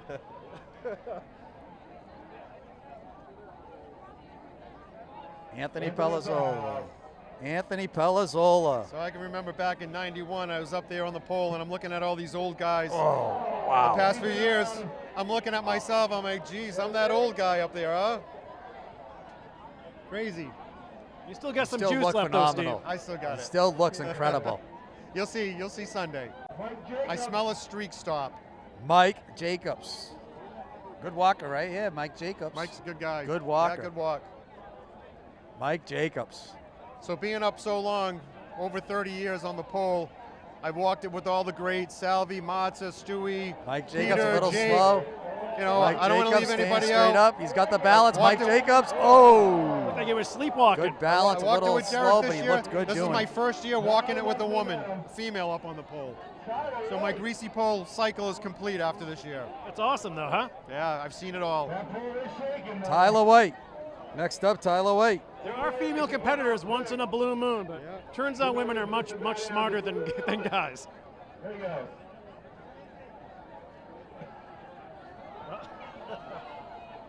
Next up, Leo DiMercurio. And I remember the year Jake Wood took it down 3 days in a row, the first time before Derek, and that was like, that's never going to happen again. And here we are, 20-something years later. We got D. Hopkins up there. He's going to be a legend. Leo DiMercurio. There you go, Leo. There he goes, Leo DiMercurio, about halfway. Good walk. Next up, Al Millefogli. Al Millefogli up next. Al deserves one. Father's part of the Fiesta committee. Great guy. Great family. Al Millefogli. I'd love to see it. Yeah. Awesome family. Al Millefogli. Yeah, it's always great when one of the guys that part of the Fiesta committee, part of the fort, it's something special when you were raised down here and you win it. It's totally different from growing up in Magnolia, East Gloucester, and winning it. Cody Zappa. You bring the flag home.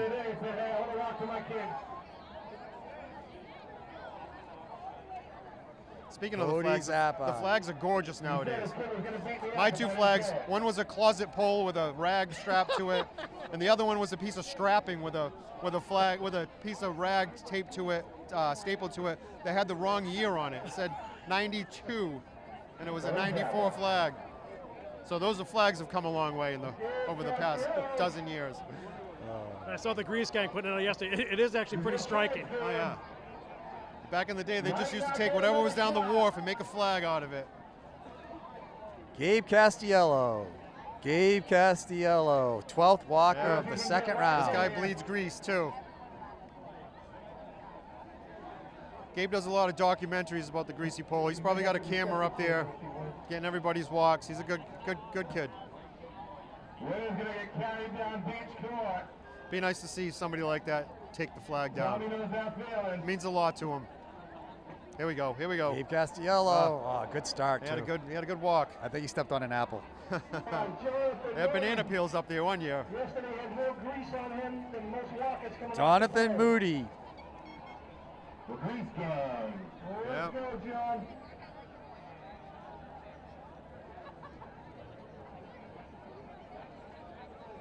Second round, 2024 Friday Greasy Pole, Jonathan Moody.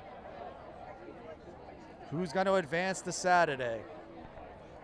He'll be the first walker tomorrow. John Moody. Moody's been up there a bunch of years, too. There he goes, Jonathan Moody. Nice. Oh, good start. If you get a chance, make sure you come check out the Greasy Pole Shine on Commercial Street. Here's one of my picks, Steve, Cam DeCoste. Nice. 14th walker of the second round, Cam DeCoste. The next walker, Cameron DeCoste. Yeah, brother's a champ.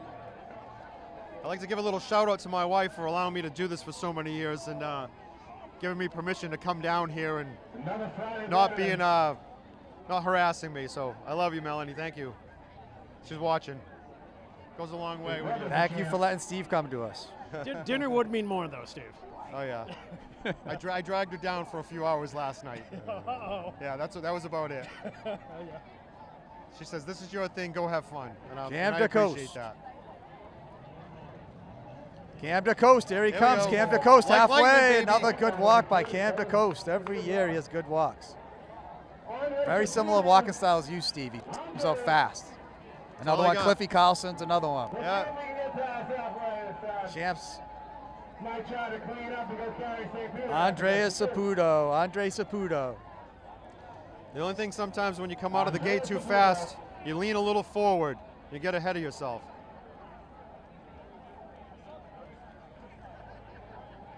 That's good form right there. Andre See that? Saputo, good walk. You come out with your hands up. Nick Browning. There Nick you go. Browning, This kid's got a chance. 16th walker of the Yeah. second round. That's a good number. That's my number this year, I think. Either 15 or 16. I've been 16 for a long time.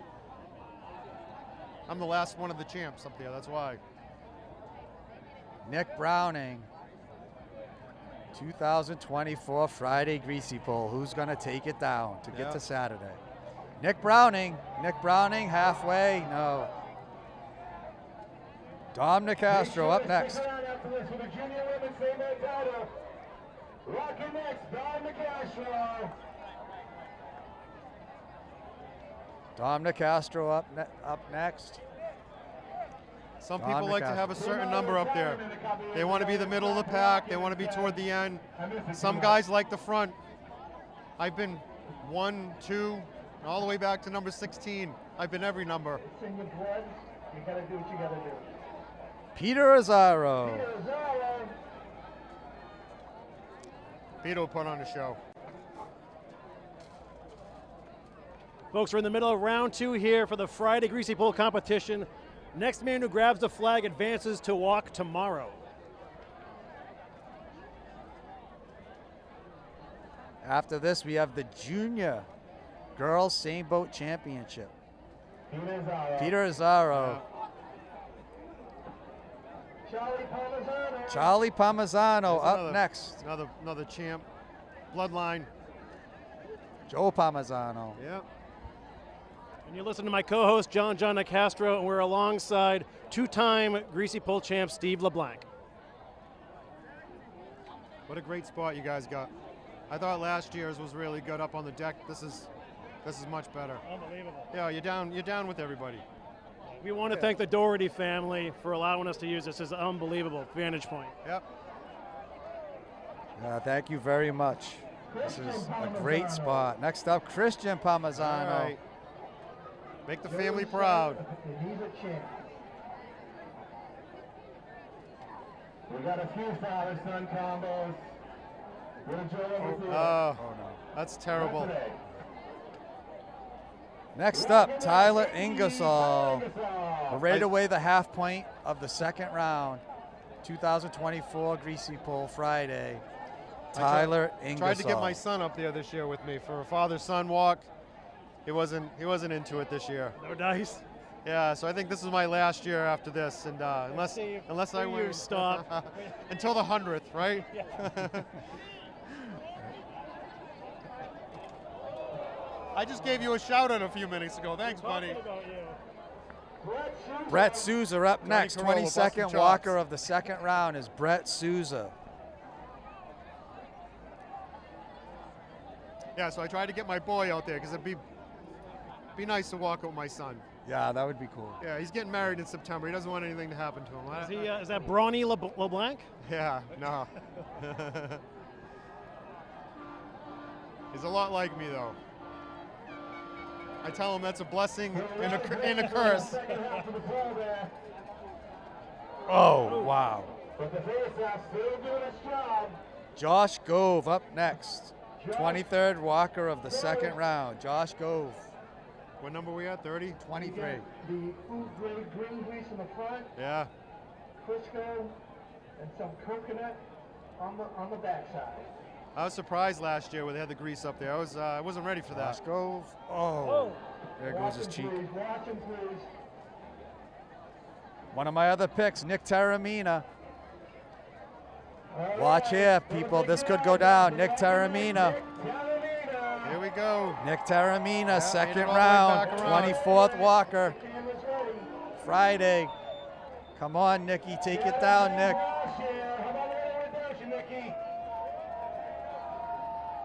They're whipping up the crowd there on the platform. Nicky T, here we go. Nick Taramina. Nice. Nick Taramina halfway. Oh, I got a little stumble. Come out strong, though. Yep. Next up, Lenny Russo. 25th walker of the second round, Lenny Russo.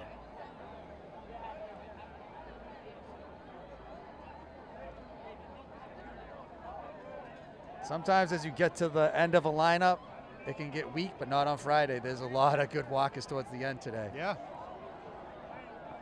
You know, John, you're going through the list, and Steve, you just hear name after name of this, these generational Gloucester families. Absolutely. Joe Falzarano. Where else could commentators get every Italian name right, but mess up the Medigatti ones? This is easy. All right. So speaking of Italian, my mom was born in Sicily, so that's why I'm up there. My cousin was Mazza, so it runs in my blood too. Growing up, when Anthony was winning it, that's all I wanted to do, and then I did it a few times. So God rest Anthony's soul. He was my idol growing up. Sal Taramina, 27th walker of the second round. Sal Taramina. Oh, right on his back. Next up, Nick Kukuru. Here we go.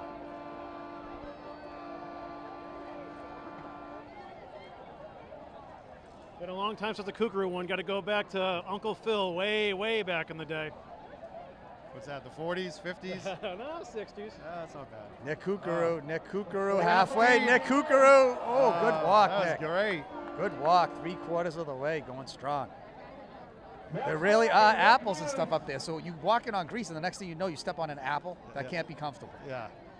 I know. I've never had that problem. Nick Muse. It's funny. Ross says he grabbed an apple and he ate yeah. it one year. Oh, That yeah, must have been so that's tasty. The disgusting. donut. It was even worse. Disgusting. We haven't seen many clingers when they hit the pole and you sit there for a little bit. Try No, to scooch their way Spider-Man down. did a little bit of it. Yeah, for a second. Nick Muse, second round, Yeah, it could be anybody's at this point. 29th walker, Nick Muse.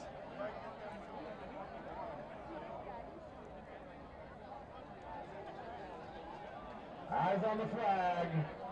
Nick Muse. He's preparing himself.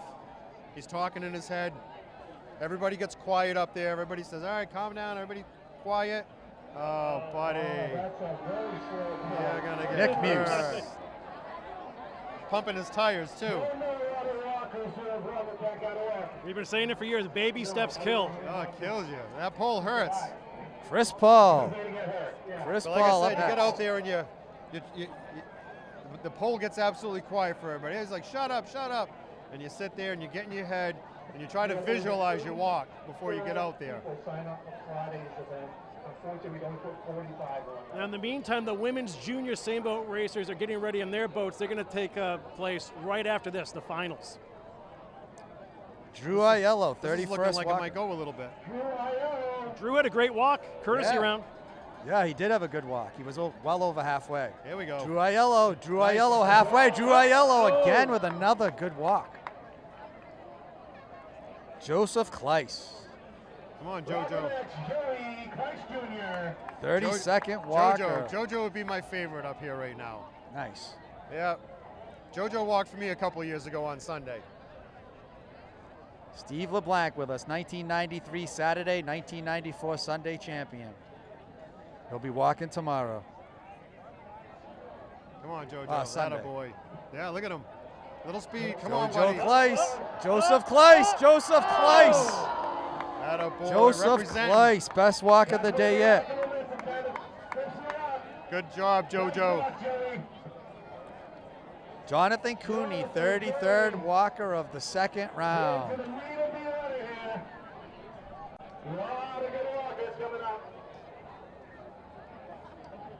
John's mom is a kookaroo, by the way. Just throwing that out there. Well, was a kookaroo. Jonathan Cooney.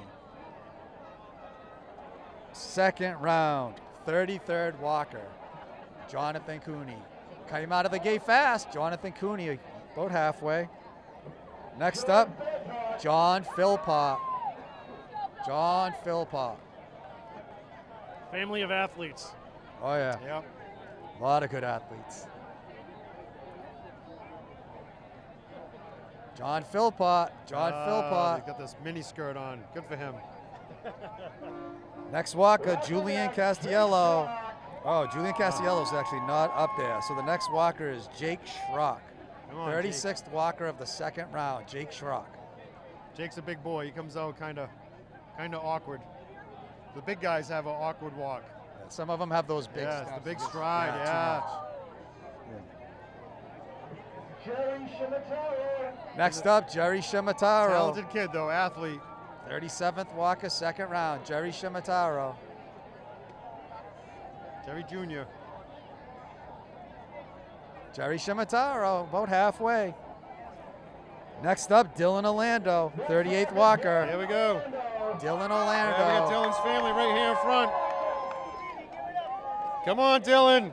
Dylan Orlando. We got the Orlando family down low.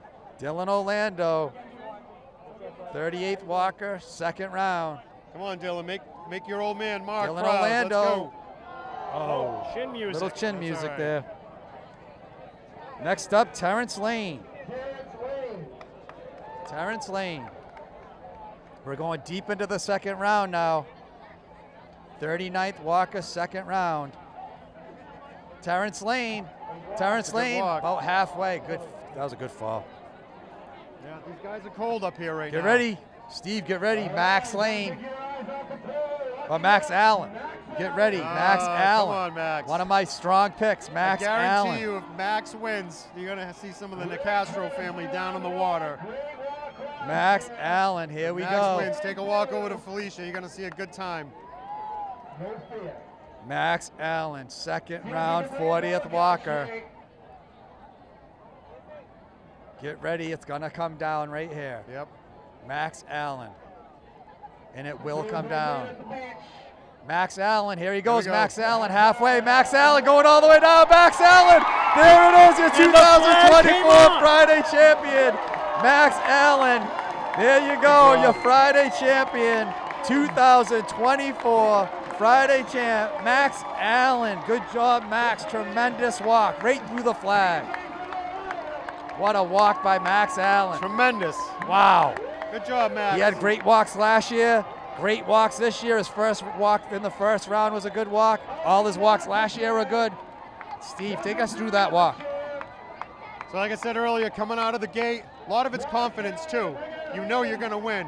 I remember on Saturday of '93, I came home, my mom and dad, I said, you gotta come down, I'm gonna win the greasy pole. I'm gonna win. They're like, ah, yeah.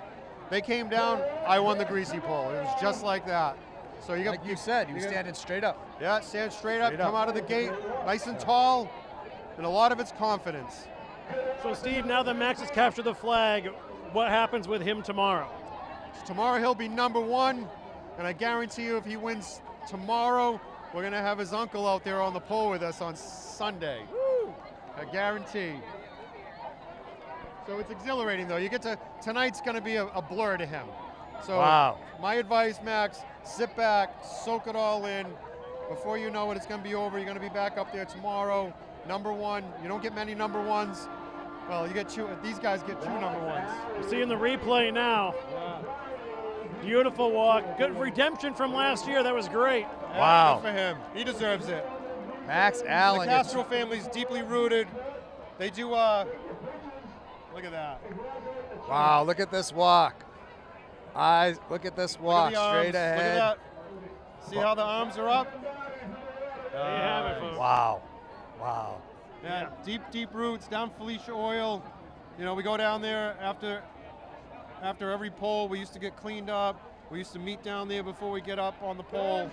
Very, very deep roots for Max and his family. 6 shot. I mean, we got to give up to Streamography, 1623 Studios, Keith Palazzolo with a drone, Bridge Cape Band. Big collaboration here, working with the St. Peter's Fiesta Committee to bring this event to you all. And the flag came right out, which I love. Well, I talked to the grease gang yesterday, Tommy Favazzi. They showed me the 3.5-inch nails. But now that end's gone through a little bit last year. That pole's been up the year round, and Max wasn't letting that go for anything. So Here Max they come. Allen There's is your BJ at Friday BJ. champ. There he is. A champ.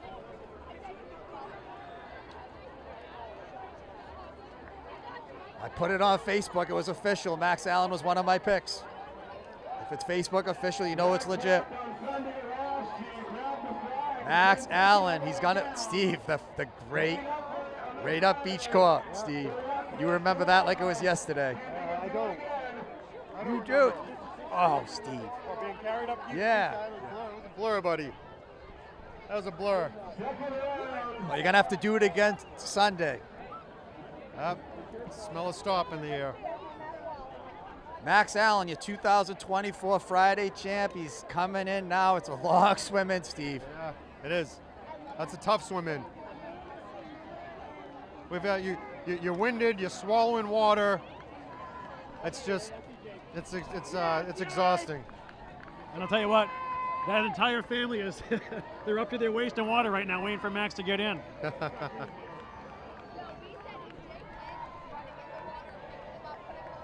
Next up is going to be your junior girls same boat championship. But Max Allen right now is still in the spotlight. Your 2024 Friday champion, Max Allen, as he's coming in with the flag in the air, going to be carried up beach court.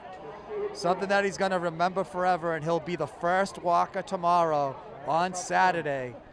You're getting mauled. Everybody's trying to high-five you. You're getting pulled down. You're getting drowned. You're swimming one hand with the flag, one hand you're trying to paddle in. That's Max's There's, dad, BJ. There's BJ Allen right there. Uncle Mark is out there too. Mark's a winner. Mark's a winner. Mark was out there a few years ago. I got a nice swath of grease off of Mark one year. I was about 6 feet too short. Good for Max. Here he is. He's Tell you, coming runs in. in the family. The tradition being carried up beach court by his fellow walkers and family members. Your 2024 Friday champion, Max Allen. It's a long swim in this high tide. So I can tell you guys too, up close with the Allen family as well. They were heartbroken last year when Max couldn't come away with it, but they've been waiting a long time for this to happen. Yep. You know. He deserved it.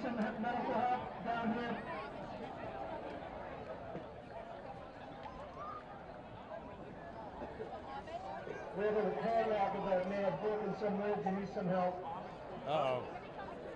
So we just heard that there may be an injury to one of the pole walkers, so there's going to be some help here at the beach. It happens a lot when you go slow. Like I said, you come out a little bit fast, you get that momentum that pushes you along. Here he comes, your 2024 Friday champion, Max Allen. We get a medical crew down here to help him. There he is, Max Allen holding the flag. Holding the flag, your 2024 Friday champion, Max Allen. Are we splitting that? No. He's gonna do the same goddamn thing tomorrow. Good for Max. Here he comes, Max Allen, going up on the shoulders. That's the best. There he is, Max Allen, your 2024 Friday champion, Max Allen. That flag can be dangerous though. They got the spikes sticking out the bottom. Sometimes they don't come out. There you go, Max.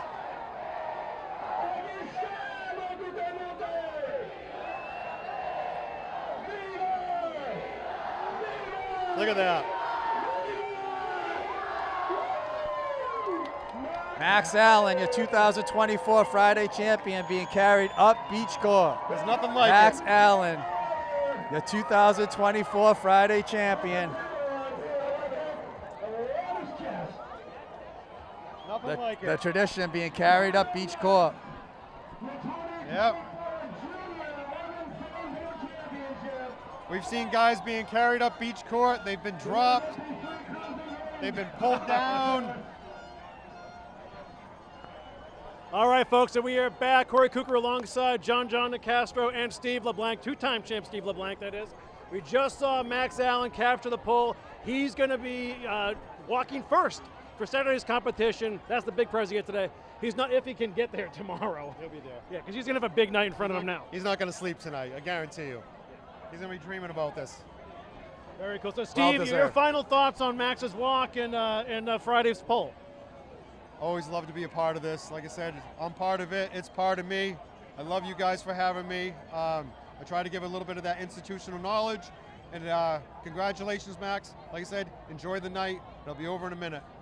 Well, we appreciate your time being with us. Good luck Sunday, bud. Right? We'll get an exclusive interview with you Sunday if you pull it off. All right. So, all right, we're going to be There's the back walk with again. the women's junior same boat races right after this. That's fantastic.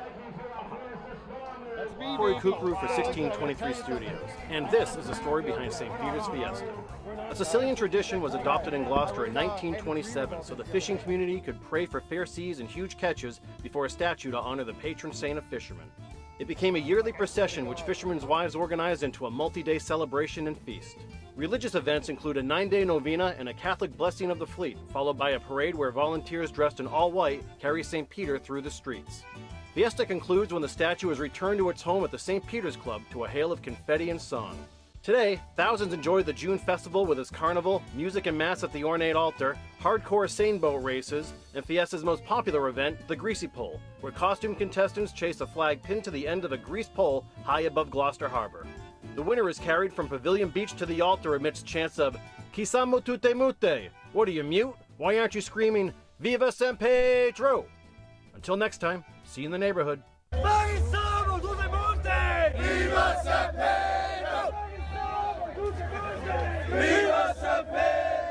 I'm Corey Kukru for 1623 Studios, and this is the story behind St. Peter's Fiesta.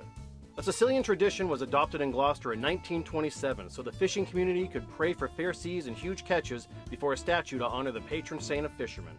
It became a yearly procession which fishermen's wives organized into a multi-day celebration and feast. Religious events include a 9-day novena and a Catholic blessing of the fleet, followed by a parade where volunteers dressed in all white carry St. Peter through the streets. Fiesta concludes when the statue is returned to its home at the St. Peter's Club to a hail of confetti and song. Today, thousands enjoy the June festival with its carnival, music and mass at the ornate altar, hardcore sailboat races, and Fiesta's most popular event, the Greasy Pole, where costume contestants chase a flag pinned to the end of a greased pole high above Gloucester Harbor. The winner is carried from Pavilion Beach to the altar amidst chants of Kisamo Tute Mute. What are you, mute? Why aren't you screaming Viva San Pedro? Until next time, see you in the neighborhood.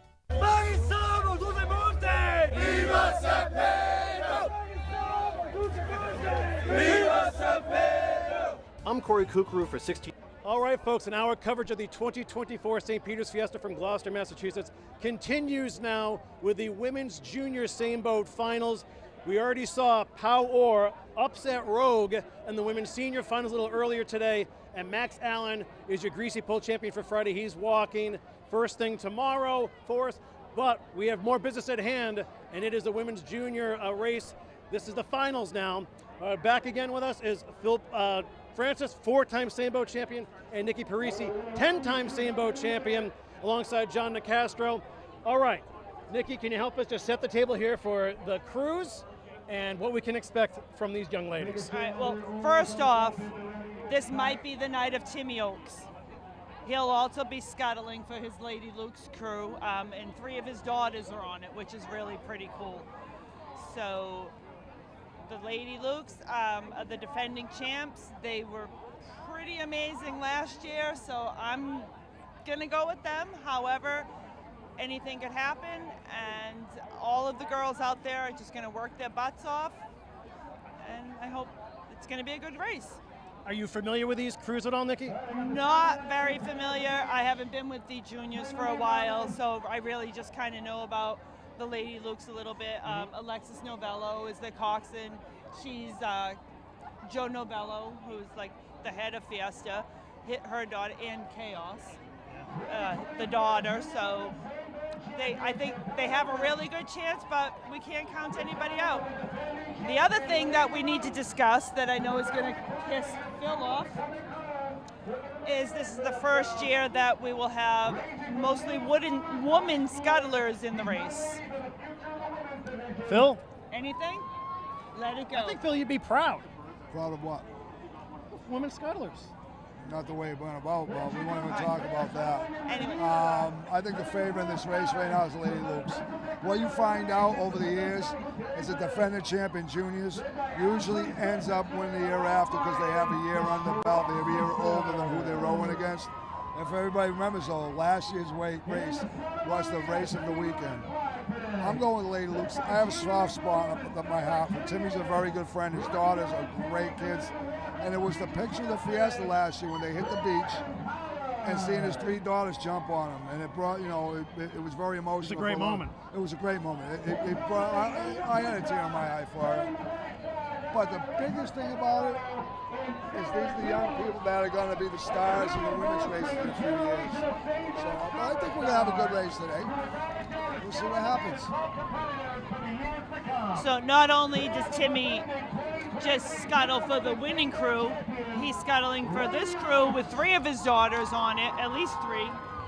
And he'll be scuttling for Chaos on Sunday. And he also has a junior boys crew. And he has a junior boys crew, so could be quite the weekend for my buddy Timmy. Yep, Tim's kind of man of the Fiesta this year. And he's got Alexis Novello in there. She comes from really good rowing blood.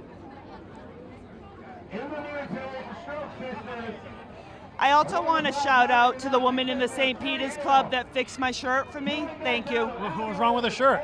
I had the little hanger thing hanging out, and she said that she watched it the whole time. So Hello she to everyone fixed it for me. She Thank asked you. me to cut them off for her. It was, and Phil cut them off. It was a tender moment. It was really sweet. It was a precious moment. I'll never forget. Hey, chivalry isn't dead. It's not. He was a little bummed out that it was just the straps, but. I know, it is what it is. Okay.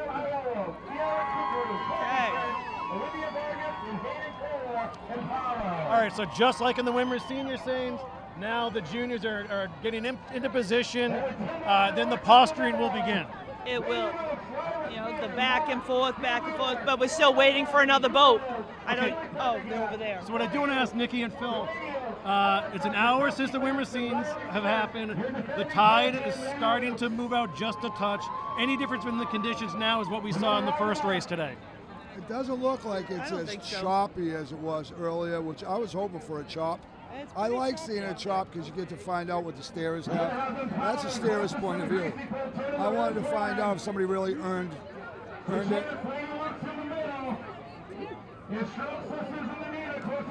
Oh, wait a minute. It looks like, hold on, I gotta find out what crew that is. Empowered. It looks like Mike might be Yeah, Mike scuttling, Harmon's- unless Mike he's just tying in.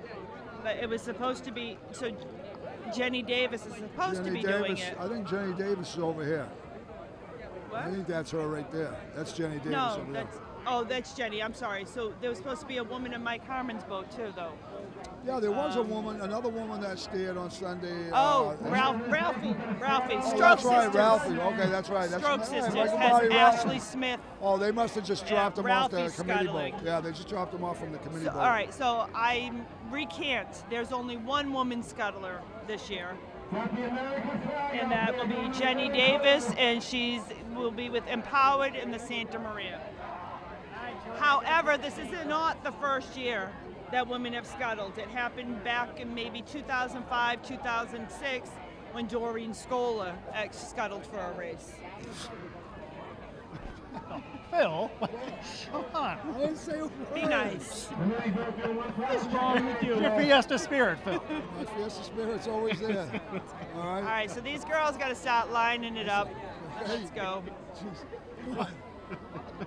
Just like I said, I'm an advocate of the women's races. Always have been as it goes out. But they took the club. Okay. There's a way to go about Can certain we have things. one thing? No, Phil, there's a way to go about things. Now, for people out that there, I'm maybe would saying make this. people I'm saying nicer. this in jest. Okay, don't get offended. Okay. All right, so on the blue flag, we have Stroke Sisters, Ralph Martin scuttling, Ashley Smith coxing, Sari Smith Hale, Dylan Gaetano, Abby Luthers, Anna Hay, Lexi Carollo, Jenna Hoofnagel, Keegan Jewell, Ari Scola, Alina Parsons, and Sky Berry. Last year's champs in the white flag in the Pinta will be Timmy Oakes as scuttling, his second time tonight. Alexis Novello, coxing, Bailey Dabrowski, Goober Oakes, Delaney Oakes, Lily Pendergrass, Mia Wheeler, Kelsey Francis, Maddie Oakes, Lila Spear, Riley Smith, and Ella Tucker. And last but not least, Empowered in the Santa Maria with the red flag, Jenny Davis will be scuttling.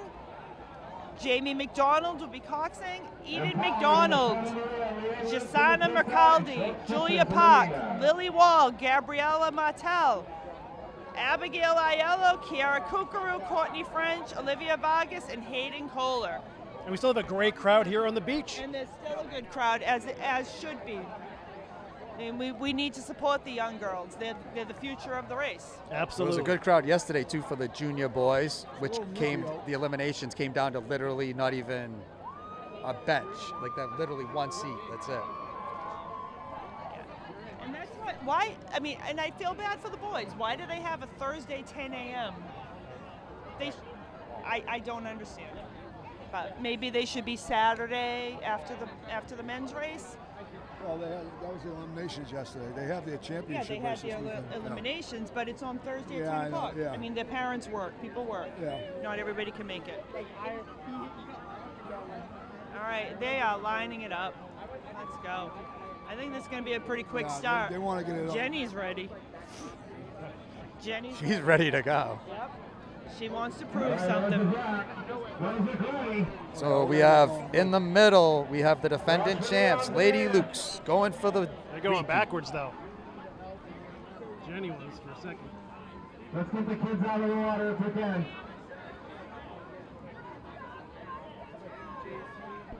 So they're starting off with their feathering again in the bow, getting some momentum going. The Nina hands up to the right. To the right, Nina hands up. Let's hope they don't play Jamie's games. going to put her arms up in a second in the She's ready. strokes. Metal Boat's going to start the race. All right, we've got two up. We're Two waiting up. for the third. Come on, Alexis. Come on, Alexis. Alexa has a lead right now. She should just be going right yeah, now. she should have started it. Yeah, they still have a lead. And we go. All right. Here they go, they're off. The junior St. Boat girls going off right away. It looks like the middle boat. The middle boat took off like a rocket ship. The middle boat, the champs went off like a rocket ship. Usually have an That's edge. experience. And they roll a nice stroke. They have a won nice last stroke right year. now. They already got a boat lead. You know, and you got to remember too, these girls, some of them don't even weigh 100 pounds, and they're still racing the same race that the women and the men race.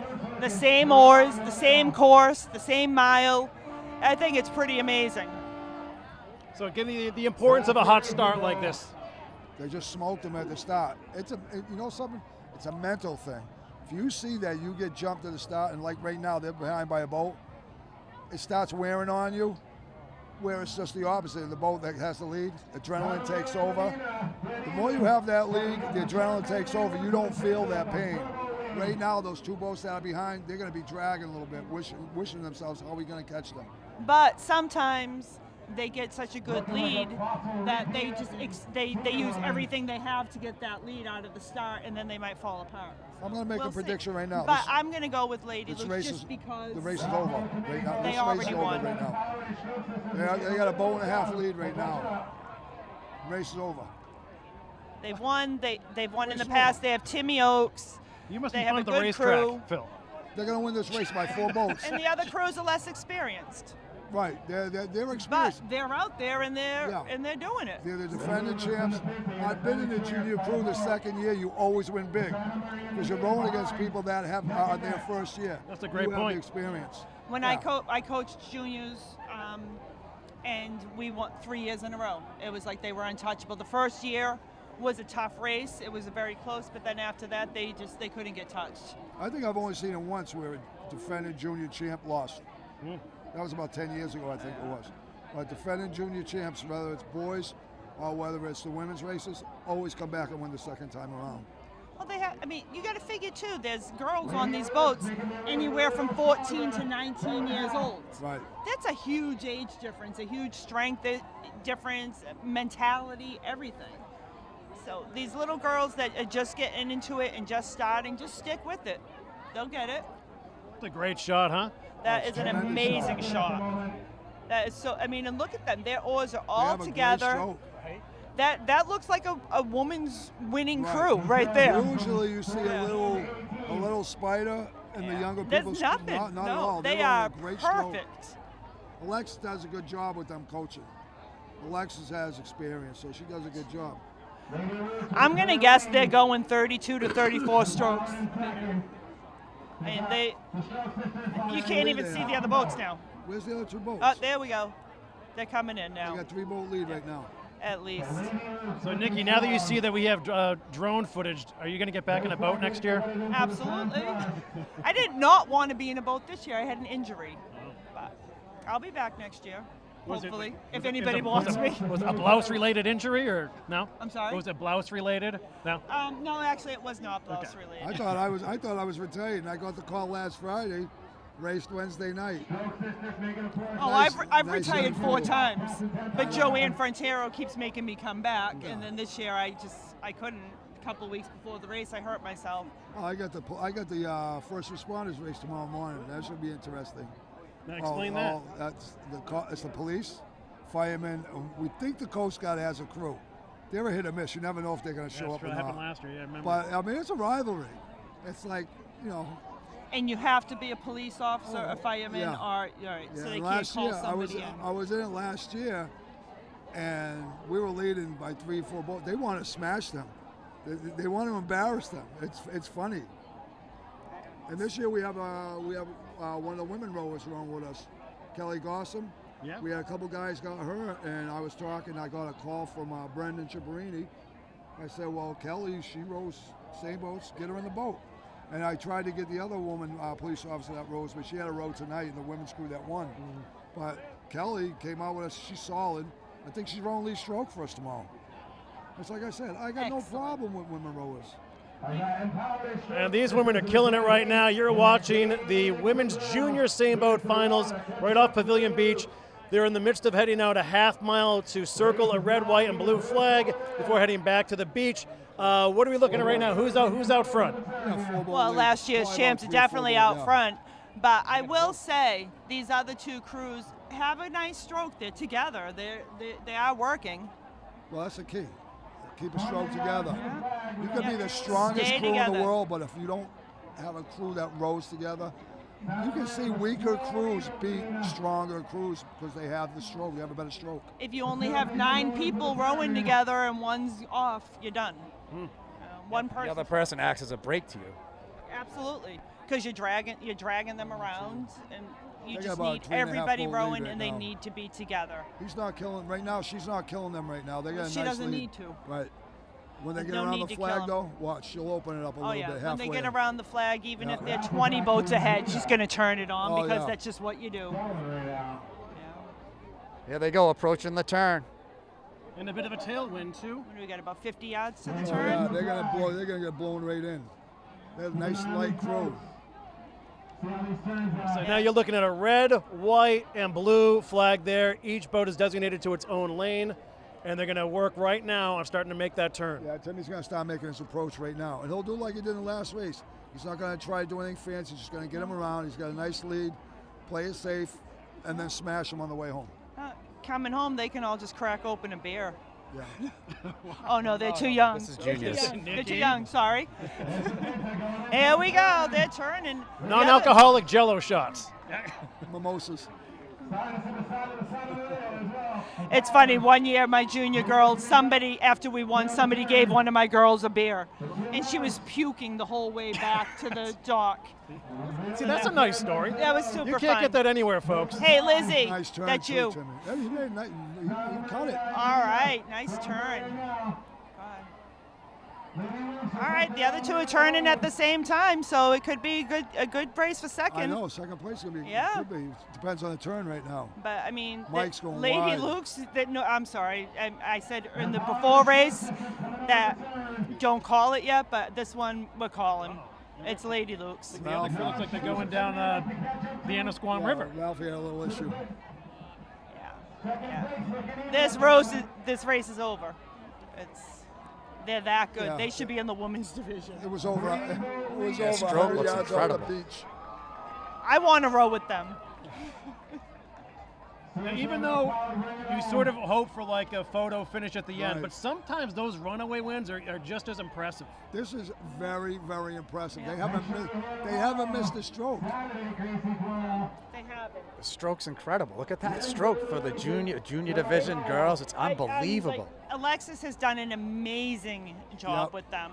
Yep. Absolutely amazing. However, the two other crews, really nice stroke. Stick with it, and you'll get your win. I think the other two crews are younger than these girls too. So. The thing I noticed, I'm watching, they're all laying down on the oar. They're laying down on the oar. What do you mean when you say that? When you pull the oar, you can lay back so that you can really use your back and legs, and then punch it forward. And they're doing that. I mean, if they're just sitting upright, they're not going Right. to go anywhere. These like- girls are working. They don't care that the boats are 10 boats behind them. They still want to make a It's good like show. you're laying, the guy that's rolling behind you, it's like you're laying down his lap. Yeah. A lot of guys don't do that. They use their arms, and it's not doing anything to help the race. You can't use all arms. I mean, 60% of the power has to come from the legs, Yep. and then it's 20% core, 20% arms. God, they look good. They look real. They'll be in the seniors next year. I think they can play. I think they're of the age that they could go a third year, but I think they have the rule now. You can only go 2 years, I think, no, at 19 Oh, they 19? cut it off. Yeah, which because they should do. They really should go back to 18 the way it was, because you have too many. Is it at 19 or 21 now? no, it's not. I believe it's 19. But like I said earlier, I mean, the difference between a 14-year-old and a 19-year-old is huge. It's huge. It's huge. The difference between a 16-year-old and a 19-year-old is Even huge. that, yeah. So maybe 18 should be a good cutoff. Look at the repeat. Alexis Navelli at the helm. Alexis did an amazing job with them. And of course, Timmy Oakes. Takes after her dad.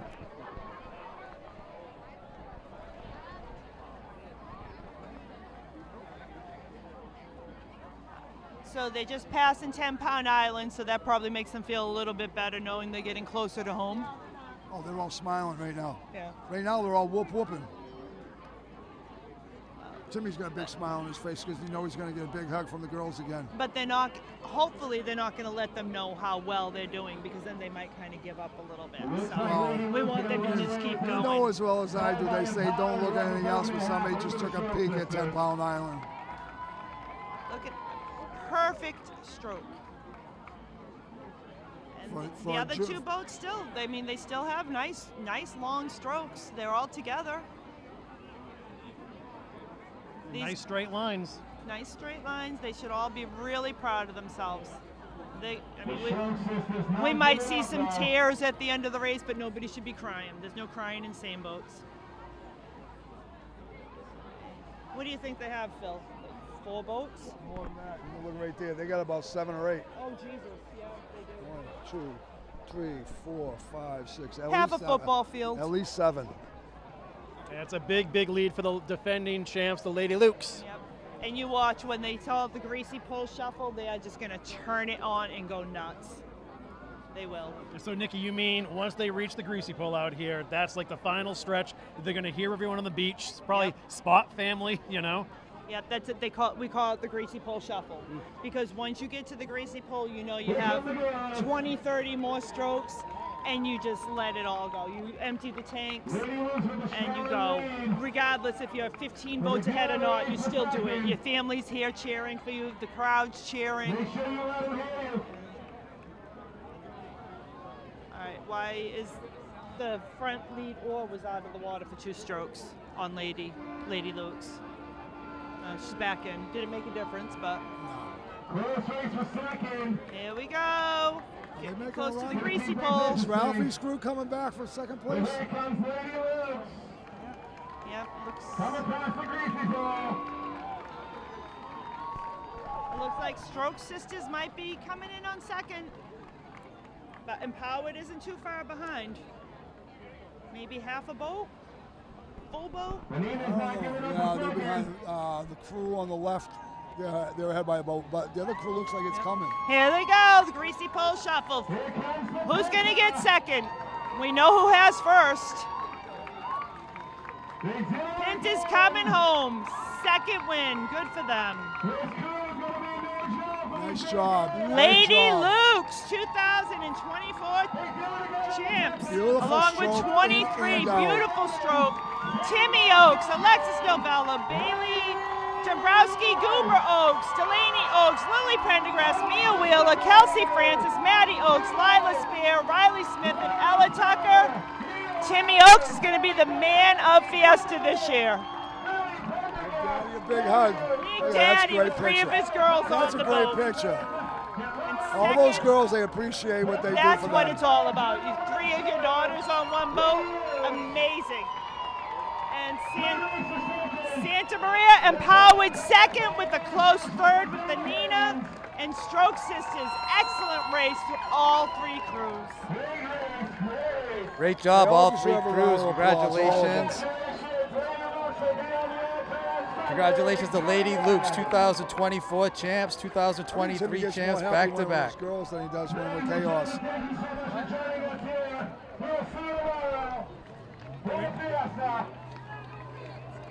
We should say, actually, Timmy Oaks is going to join us for our broadcast tomorrow. Excellent. Along with Derek Hopkins. Yeah, I'm fighting against that. Well, you'll be fine, Phil. No, I'm fighting against Oaksy.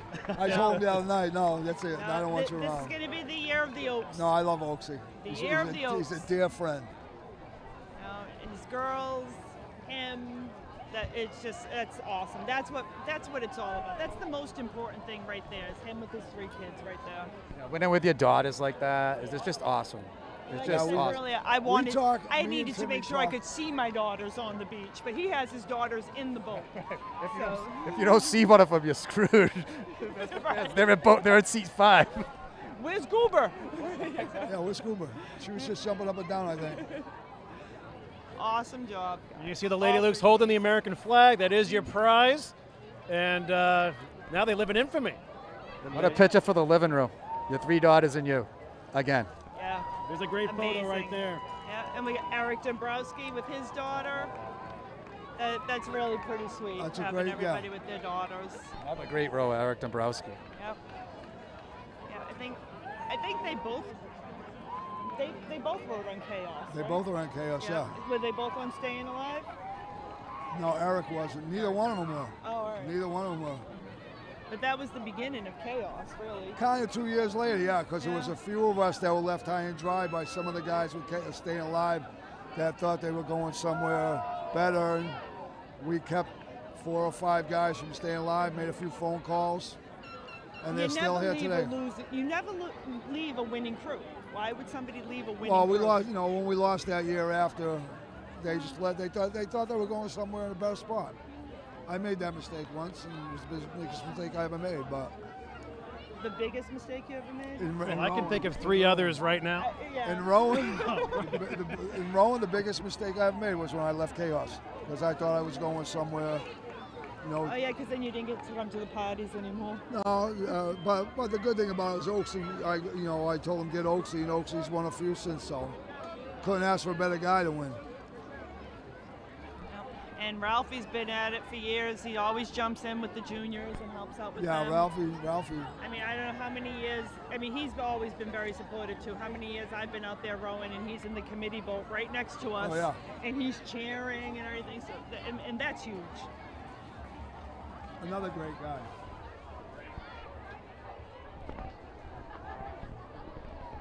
Awesome stuff. Yeah, you're still looking at the Lady Lukes. Defending champs now back-to-back for the Lady Lukes. Great stuff from the women's junior teams today. Pow Ord had a big upset over Rogue in the women's senior race to kick things off today. And Max Allen was your greasy pole champ. We're just going to get final thoughts on the same boat races from Phil Francis and Nikki Parisi. Phil, what you think? I was shocked at the not that they won the race, because I felt in the women's race that the crew that won Power could race with them. I was shocked at the way they beat them. They beat them from beginning to end, and I mean they smashed them, and that's what I was shocked at more than anything else. But you don't know about. I didn't know much about the Power crew. Looking at it, they have a lot of look like young athletes, and that's what I think women's sailboat rowing is going to now. Young athletic women, which is, hey, if it works, it works. Got no beef with it, but we'll see what happens when they come back next year. Mm-hmm. But I think Rogue is a defending champ. I don't think they're going to come back as that whole crew. I think they're going to probably want to make some changes. Sometimes things get stale, and you want to make a few changes, but you never know. Time will tell. Yeah, and then the Lukes, the race was over 100 yards on the beach. It's just a matter of even though they're juniors, they're a veteran crew with a great stroke, tremendous stroke, and they have a good teacher. Alexis does a great job. She learned a lot from her father over the years. Alexis being a rower herself, she knows what it takes. And then they got Timmy Oaks steering. Timmy Oaks is the guy that kind of settles things down. Balance, keeps it on balance, keeps it nice and even, that's all. And Nikki, your thoughts on today? All right, so again, totally impressed with the crew that won. Who were they? Power. I'm sorry. I mean, that just came out of nowhere, so that was crazy. They were great. I kind of disagree with you about younger rowers, though, because I think a lot of times you need to have a good mix of both, because a lot of times the younger girls, they panic too much. You get the older people in there, like, I don't More wanna say experienced, older, more experienced. The more mature people in there, and they're a little bit calmer, and they keep everything kind of going. So I don't know if I agree about the whole younger thing, but both races were amazing. I mean, Lady Luke's, that was not a surprise by any means, and I just think that it was awesome, especially for him to win with his 3 daughters on the boat. That's better than any trophy. That's better than any bragging rights. That's just awesome. So. Yep, and we've got 2 more big races tomorrow, plus a Saturday poll. We're going to be starting the same time, 4 p.m. Eastern time. Phil will be back with us. Nikki, thank you again as always. We loved your expertise. It's always great chatting with you and catching up with you. Bona Fiesta. I'm sure I'll see you all weekend long. Okay, and John and I will be back right after this to wrap things up. You're watching the 2024 St. Peter's Fiesta live from Gloucester, Massachusetts. Corey Kukru for 1623 Studios, and this is the story behind St. Peter's Fiesta. A Sicilian tradition was adopted in Gloucester in 1927 so the fishing community could pray for fair seas and huge catches before a statue to honor the patron saint of fishermen. It became a yearly procession which fishermen's wives organized into a multi-day celebration and feast. Religious events include a 9-day novena and a Catholic blessing of the fleet, followed by a parade where volunteers dressed in all white carry St. Peter through the streets. Fiesta concludes when the statue is returned to its home at the St. Peter's Club to a hail of confetti and song. Today, thousands enjoy the June festival with its carnival, music and mass at the ornate altar, hardcore sailboat races, and Fiesta's most popular event, the Greasy Pole, where costume contestants chase a flag pinned to the end of a greased pole high above Gloucester Harbor. The winner is carried from Pavilion Beach to the altar amidst chants of "Chi siamo tutte mute?" What are you, mute? Why aren't you screaming "Viva San Pedro"? Until next time, see you in the neighborhood. Viva San Pedro! Viva San Pedro! I'm Corey Kukru for 16. All right, John and I are back to put a bow on this amazing Fiesta Friday. We saw some great action. We saw Roe get upset by Power in the women's senior scenes. We were not expecting that at all. Max Allen, a little bit of redemption, being able to grab the flag and win today's pole. And then an amazing repeat performance from the Lady Lukes in the junior races. Yeah, it was just a great day all around. Rogue, just a phenomenal crew, 5-time champion, going for 6. And to see, what they did, and you see on the screen now Max Allen, what he did last year, great walk after great walk, and like you were saying, redemption on last year, getting to the end and just it not coming out. So congratulations to Max Allen, congratulations to Power Orr, and congratulations to Lady Luke's. Just a great day, and we can't wait for tomorrow. Yeah, now, John, so what do we have lined up for tomorrow other than the Saturday pole, which is going to be a big one? That guy gets to has the chance to advance to Sunday, the Day of Champions. Yeah, Max Allen is a heavy favorite tomorrow. There's a lot of good walkers. Ross Carlson here with us today, but Max Allen's going to be a heavy favorite in tomorrow's Greasy Pole competition. You have what a sailboat competition you have tomorrow with ZFG. You have the Gigaloni and the Morrisseys again. Yeah. I mean, the merger. I mean, you just have a lot of good crews. Andy Orlando's crew, a lot of young guys, but a crew that's up and coming, no doubt. So tomorrow's sailboats are going to be phenomenal. The Greasy Bowl is going to be phenomenal. It's just going to be a phenomenal day. There's no other word to use other than it's going to be a great day, and looking forward to it. We'll see what the conditions bring tomorrow, of course. The tide is going to be high, not as high today, so you'll see more people on the beach tomorrow, which is great. And then, like we said, our broadcast is going to start 4 p.m. Eastern Standard Time. But we do have to give some shout outs here. A lot of people help us put this together. We have to thank our friends at Streamography. They bring live streaming, storytelling, audio, video, lighting, and networking mastery to your events. You can see and learn more at streamography.com. The folks at 1623 Studios. I'm actually a producer there too, but we have an amazing crew that hooked us up today. They are the public access station for all of Cape Ann. That's Gloucester, Manchester by the Sea, Essex, and Rockport. You can learn more about them at 1623studios.org. I'm Corey Kukra. I'm with Bridge Cape Ann. We do all sorts of marketing and fun stuff. You can actually subscribe to our YouTube channel here to stay in touch with all of our action this weekend as well. And we have to thank our friends from Live Now from Fox. It's a non-stop stream of breaking news, live events, and top stories powered by Fox TV stations. Watch anytime, raw and live and unfiltered wherever you stream. You can go to livenowfox.com to find out how to watch. We also have to give a big shout out to the St. Peter's Fiesta Committee. We've been collaborating with them for a couple of years now, and it just gets bigger and better every year. You can donate to this event by going to stpetersfiesta.org. That's not spelled out, stpetersfiesta.org. If you go to the contact tab, you can make a direct donation there. It helps out with all the events here too. And then a big tip of the cap to Keith Palazzola on the drone today. Amazing footage of all the events. It definitely brought our broadcast up to another level. Can't wait to do it again for everyone else tomorrow. So come back right here, same channel, same time, 4 p.m. Eastern for the 2024 Saturday St. Peter's Fiesta, Greasy Pole and Sailboat events. For John Nicastro, I'm Corey Kukru. From all of us here in Gloucester, Massachusetts, Bona Fiesta and Viva San Pedro. Bona Fiesta, everybody.